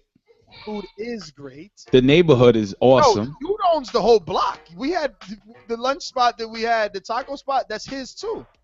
Oh, damn. Yeah. That The bistro one too. He's got a somebody. bunch. Damn, the bistro. Nah, it is a great neighborhood, especially if you're from out of town. If you jump into it. Joey. Yeah. Joey, he gonna walk in there and Peter Quillen gonna think that's Keith Thurman. What's hey? What's your drink, Wingy? When you do that? Navy rum and Red Bull. All right. Have you ever heard of Navy rum, Jameson? Never. I've never heard of that ever. That's going to be way too strong for you boys. Honestly, I I'm was not just joking. making sure that it wasn't me. No, that's going to be way too strong for you boys. I think Keith Thurman going to get hit with the Navy punch. You're a joker, man. What is your guys' thoughts on this Canelo Liam Smith garbage? I don't even know Liam Smith. I was hoping. Look at Wingy's face get straight like, oh, that's not garbage to me. Didn't say that. I didn't say that. Isn't he 154? Liam isn't 50. Yeah, that's right. Yeah, 154. Yeah, it could. It looks like it could be likely. I haven't checked the news the last few days, but the talks. You what? Hey. I said no. We know that's happening. Hey, other than Liam Well, it's Smith, not confirmed yet, though, is it? No, not confirmed. You're right. we have awards to give out tomorrow. Yes. Yo, and oh my God, I ain't even gonna say it. Casual. Go ahead. You know what I'm smiling at? Oh no. No, I don't. Say you got awards to give out. We have awards to give out. All fair, whatever. Right. You didn't get it. Over the whole little special ed haircut. How about this? Yes. You like that? Everybody like who's that? 7.5 pounds. Was that a soundbite? I didn't get it. You ready? No, we didn't hear it. Did you play something? I did. It's not playing. That's crazy. It's not playing, brother. Yo, drop the ball. Drop the ball. Help him out. Join us every Thursday and Sunday live at 7 p.m. Eastern Time. Yo, what's wrong with you, B? Your board's no good over there? Need to get shot? That's crazy. That's cool though. That's cool because I didn't need no beef. I would be over there rocking with Keith, no braids. Casual was like, yo, tomorrow's TBV appreciation night. Let me get this snip another day. You know what? I did say that. I was like, doctor, I might be stomping my feet and like jumping up in the air, and then I got a fight the next day to go to on a Saturday. He was like, I take it your jobs are on weekends, so we should schedule for a Monday. I'm like, nah, this is just a special weekend. I don't want to interrupt the healing. He's like, yo, I didn't even think you were going to be on the show, though. I thought you weren't going to come on if you got that done, because sitting down, how long can that be? Yo, that's going to take you out, right? Yo, before we get back into Enrique's fucking penis, I want to talk about the possibility of a strong possibility, okay? I'm going to go out on a limb and say strong, because I'm going to stalk him tomorrow. Who? But there's a strong possibility. We've already put the soft invite. We've gotten numerous feedback. He will be in the New York City area. As a professional, 17 victories, including. You heard that? I heard that. Yeah, that shit got your attention. It did. I was like, what the hell? In the building as a professional. Dropping some news. All I'm saying is, because these guys are anxious to speak, so I'm going to just say the one thing. The surprise is that we may have a current WBC champion in the building tomorrow. It's a strong possibility. That's as far as I can go. I cannot reveal any names because if he doesn't show, then I don't want to look bad. West Coast needs TBV love too. We need some West Coast love. So yeah, a WBC champ might be at the event tomorrow if everything goes as planned. Fingers is crossed. To make TBV Appreciation Night all the more better for you guys. Ladies and gentlemen, a very good evening to you and welcome to the Home Depot Center here in Carson. No, but we are on the Boxing Voice, and I don't mean to interrupt Jimmy Lennon Jr. This is so random, man. This is just random. This last few 20 minutes. Did you say a champion was going to be in the building? I did. Where are you going? You just have to reiterate that, man. Like people are listening, people are tuned in. We switched the venue. You will have top shelf drinks. You will have Patron. You have Hennessy. You have your Guinness or your Heineken, like whatever you drink. I heard Vic said I heard Vic said on Twitter it was too expensive to come through. Maybe now that he knows some Henny, he'll come through. That's his favorite drink. Do you drink Henny? Not me. Do you drink Henny, Jameson? Jameson, let us know your drink. What is your drink of preference? I'll be drinking vodka tomorrow. You know I'm a sucker for Jack and Coke. That's what we had last night. No, we didn't like have the Jack. Coke. We had the Jack. Yeah. Straight up. Straight. Yeah, these guys were drinking that thing straight. I woke up like, how the fuck did I get here? Do you drink, Ness? Do you drink? You're on that healthy shit now, aren't you? Nah, Ness eats tacos with cheese. I'm gonna drink with them and be social, and yeah, I eat, but I'm still eating healthy. You know who's really health conscious? Let me know. Wingy. You don't say Wingy. No, the Rocket Master over here. This dude's vegan, man. We went to a hibachi spot. He had like zucchini and. No, it was a vegetables platter, but he wasn't throwing the food directly because you know how they throw it off the grill. Everyone else got it. The one I get, Ness doesn't happen to record. But then all of a sudden he's throwing it all over my face. I don't even know what the fuck was going on. But I missed all of them. And Ness misses the one, or he doesn't record the one time I should have gotten it. How long you been vegan, man? How long you been vegan? 11 years. Wow. Okay. Yeah, it's been a minute. We were supposed to record our day today, so that's one L. Our day today would have been rated R. Cursing and swearing walking up and down the streets. First of all, the day was extremely hectic. Listen, I'm gonna take you guys down a day of TBV, right? And matter of fact, tomorrow we should periscope our day. No, matter of fact, tomorrow for the people that came, we'll leave that story for them. I gotta get a haircut. I gotta go get the awards. I gotta then go come back home and change. I gotta then hit to the venue, and then I gotta go like sneak in the venue, and then I gotta go like spit a rhyme. And I'm fucking nervous. This is just like hearing your friends prepare for a night out and you can't go because the missus is. He sounds like he's trying to steal a car, not go to a fucking event with us. What is he trying to do? Then I got like Nestor calling me nervous, like, yo, question mark on the text. Like, all right, calm down. I said noon. Damn. It's 11. Question mark. Yo, Dad, if we tell Wingy to stand up for himself, you need to stand up for yourself now. You can't let him call you out like that. No, you know what it is? He came through in the clutch, man. People give Casual a lot of slack. They don't even understand. The connected, like I'm really the plug. Like they talking about that on the timeline. Straight up that Jay-Z album. Remember, he was like, how it go? That song. He's like, I know connected people. Yo, one phone call, man. He gets shit done, and he got it done. The bottom line is he got it done. We got a better venue, more space, better food, better alcohol. And hopefully on the better strip. On the better strip, I guess. I'm not from New York City, man. I'm not. Listen, like I don't know if anybody has ever been to Venice Beach in California. Yes, no, maybe. Jameson? Nah. Or what are you gonna say? Ocean Drive? Yeah, I didn't know what the comparison is. Yeah, nah, not Ocean Drive, not like 90210. Lower East Side. We were going to Lower East Side.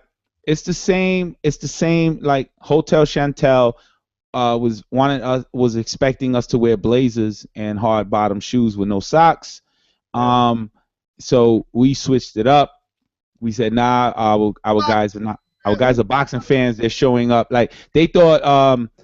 I don't know. Not Floyd Mayweather's camp. They thought like Jim Lampley was showing up. No, we're uptown. We're showing up. Yeah, so. we're we're Yeah, and then they didn't like that, so they was like, well, we're pulling the plug. So we had to move, and we moved. So that's called in boxing making an adjustment. And guess what? We are going to look good because somebody's going to be stumbling tomorrow, and it's not going to be me. Well, you definitely proved that you can take your liquor, so you're right. It won't be you. Jameson knocked out last night. After two, Samuel Adams is already slurring. Yo, so let's drink coffee, but when I go on vacation, that's what I do. And then all of a sudden, I was drinking all day at dinner yesterday, and then Casual comes home and wanted to take shots. Bro, I'm not gonna lie though, I was out.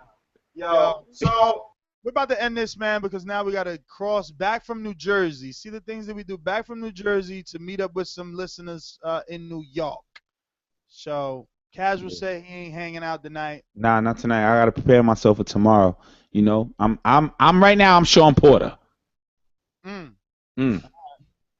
Well, I rest. I'm gonna go be Keith Thurman and dance around his ring. That's it. Hey, shout out to Ken Porter, man. I love you. Any last minute words? Everybody later. Later. At UKWC student Wingy Boxing on YouTube, baby. Mm-hmm. Yeah, and at TBV Appreciation Night, where you need to be tomorrow night. And at Fight Talk later.